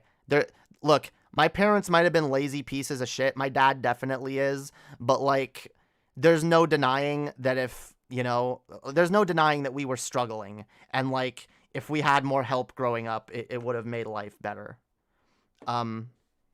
So I do think even if parents are going to be we have to factor in the shitty parents, the lazy parents, whatever, when creating a system that, you know, again, we need to put people, you know, put people first, Joe. That's my point. Okay. Yeah, but they're hypocrites. Okay, that's what you meant. No, I just know some people do the like, oh, well, you've been fucking collecting off welfare your whole life and whatever. It's like, yeah. That's not a point against them, except for, yeah, you're right, the hypocrisy. Because my dad is probably someone who believes that everybody needs to work, have a job, you know, work a 9 to 5, except him. He believes and a lot of people do this. They believe, that's how a lot of right-wingers justify spending their entire life on welfare. They justify it by saying, well, look, everyone else is lazy. Everyone else needs to just go and work. But I have extenuating circumstances. My situation is understandable. And to that I say, look, either all situations are some level of understandable on some level, or none of them are. All right, I'm sick of this shit. Let's just say if someone's on welfare, they're on welfare, and it's none of our business. But I do take issue with people being hypocrites about that. Because, yeah, if you're benefiting from welfare, you're benefiting from socialist policies, you'd think you'd want to vote with the leftist party, right? Because they're actually trying to implement more of that. But no, conservatives vote against policies that would help them in their day-to-day lives. And then they bitch and complain that, like, they can't afford shit. Because the system convinces them that, like, oh, well, it's the welfare people that cause you to have to pay so much money. No, it's not. It's the fucking billionaires.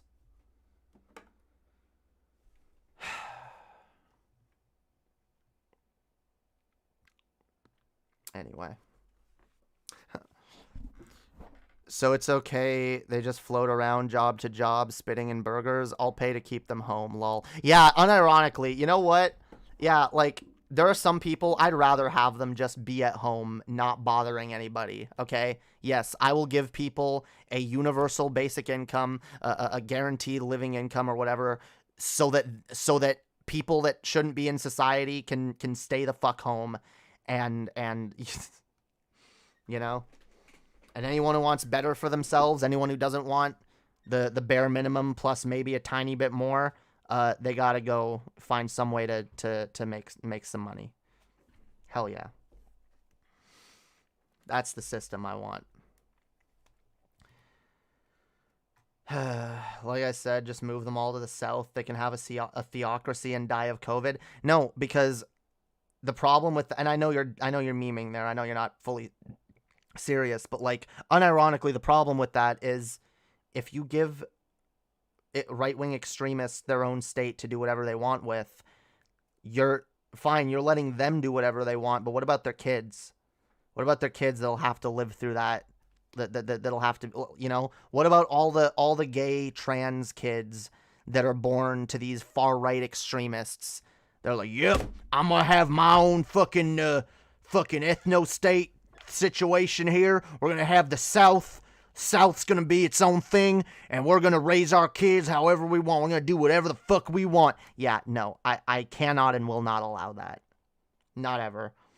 So even as a joke, I don't like that idea of just let them have their no, because then they're able to raise kids with that shit. I would rather have kids that are the children of racist, homophobic, transphobic extremists to at least be raised in a more liberal, progressive society when they're not at home. Yeah.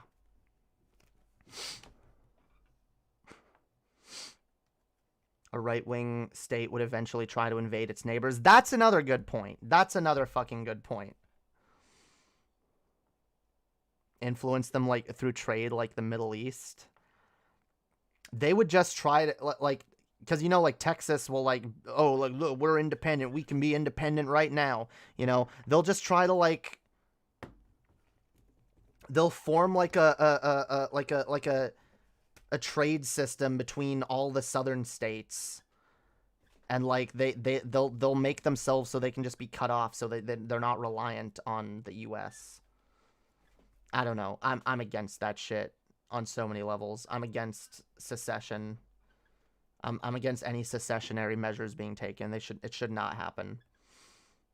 Especially on the lines of, oh, let's let these people with an extremist ideology have their own chunk of the country to do what they want with. No, I'm sorry. That's just letting fascism win in its own little way. That's giving fascism a small victory. And by the way, these are the kind of people that you give them an inch, they will take a mile. They'll never be happy with just the South. They won't. They will want to fucking take over more and more and take whatever they can. They'll try to fight back against the degeneracy of the North. You know? It's not a good idea. Anyway, what's also not a good idea is probably streaming too much longer, because I'm getting hangry, yo. I'm getting hangry.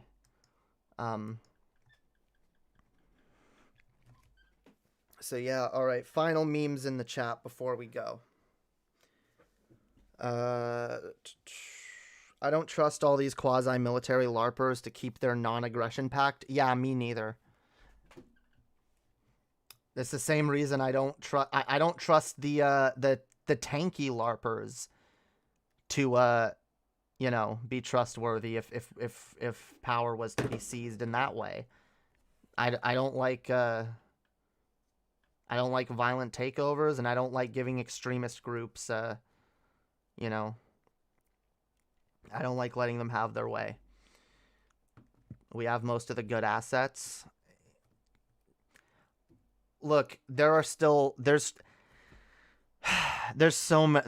many issues. There's so much wrong with it. There are so many problems with the idea of doing that. Like, again, there are things in the South. You'd be splitting up families. You would be splitting up legitimate. This is one of the biggest reasons I'm against letting Quebec secede. You'd be splitting up family members. People who have family in Quebec or grew up in like one province or another, or or like to go visit their family in one place. Like, I don't like division, yo. I don't like dividing people. That's not good. I don't like it. I want us to be more of a community. I want us to be more together, not less. I don't want us to divide up into more little fucking tribes, okay? I want us to be less tribalistic. I don't give a fuck about family members. Well, then you don't have a heart, okay? That's all I'm gonna fucking say. That's a really short-sighted thing to say, okay? Alright, you can meme about nuking Quebec all you want, but, like, that's not within the realm of reality, guys. We're like, I mean, secession isn't within the realm of reality, I guess, so this is already, like, never gonna happen territory. Anyway, can you read the lyrics of that dumbass wrestler's rap song until he says consensual penis? What rap song? You're gonna have to send it to me, and maybe I'll look at it next time, okay? Cause yeah, I'm wrapping this shit up. Fapping it up, yo. If you guys enjoyed this shit, again, feel free to like and subscribe, share. Really, like, hit the like button. Hit ring the bell. Ring the bell, y'all. Yeah, I don't remind people to ring the bell off all that often. Ring the fucking bell so you can get notified when I go live. Or join my fucking Discord where you can also get notified when I go live. Okay? You can we got special notification roles in the Discord for when we go live. We also we do fun shit in the Discord. We have a voice chat where I hang out sometimes after streams, and y'all can chat with me. We have like I talked about earlier, we're gonna do a Doctor Who night where I'm gonna show Annie like a curated playthrough of Doctor Who episodes, and you know, it'll be open, so anyone who is in the Discord will be free to join and watch with us. You know, we even got like we got a pronoun bot in there, so you can pick your pronouns. You know, we're sprucing the place up, making it real nice, okay? Making it real nice hangout. Also consider becoming a patron. Only $2 a month gets you access to all my previous private shows and the upcoming private show, which is this Monday, guys. Don't miss it. I'll put out a notification on Monday, so people will be able to see that. It'll probably be in the evening, maybe like 9 or 10. I'll probably do a stream. I'll probably do a public stream before the private show, like I normally do. Where yeah, we'll be looking at some of my old content and having some fun. So yeah, feel free to check that. Only $2 minimum for the Patreon, yo. Really helps me out. Really helps me out when y'all support me in that way. Also, thank you once again to Kaonian for the incredibly kind $10 earlier in the stream. You guys donating, that shit helps me out. This channel is kind of my job right now. This is my source of income. So I really appreciate you guys watching, hanging out, you know, supporting me, being as awesome as you guys are. It really gives me the hope to come back and keep doing this shit. So thank you guys for, you know, being there and being awesome. All right, you guys are fucking awesome. Hell yeah, Hopium gang for life, yo. All right, this has been a show. Thank you guys. We'll see y'all next time. We'll see y'all. I don't think tomorrow, but definitely on Monday. All right. So until then, we might. You know what? We might do a Doctor Who night tomorrow in the Discord. Maybe I'll talk to Annie about that. So yeah, join the Discord. Anyway, we'll see y'all. Peace out and have a wonderful night, guys. Bye.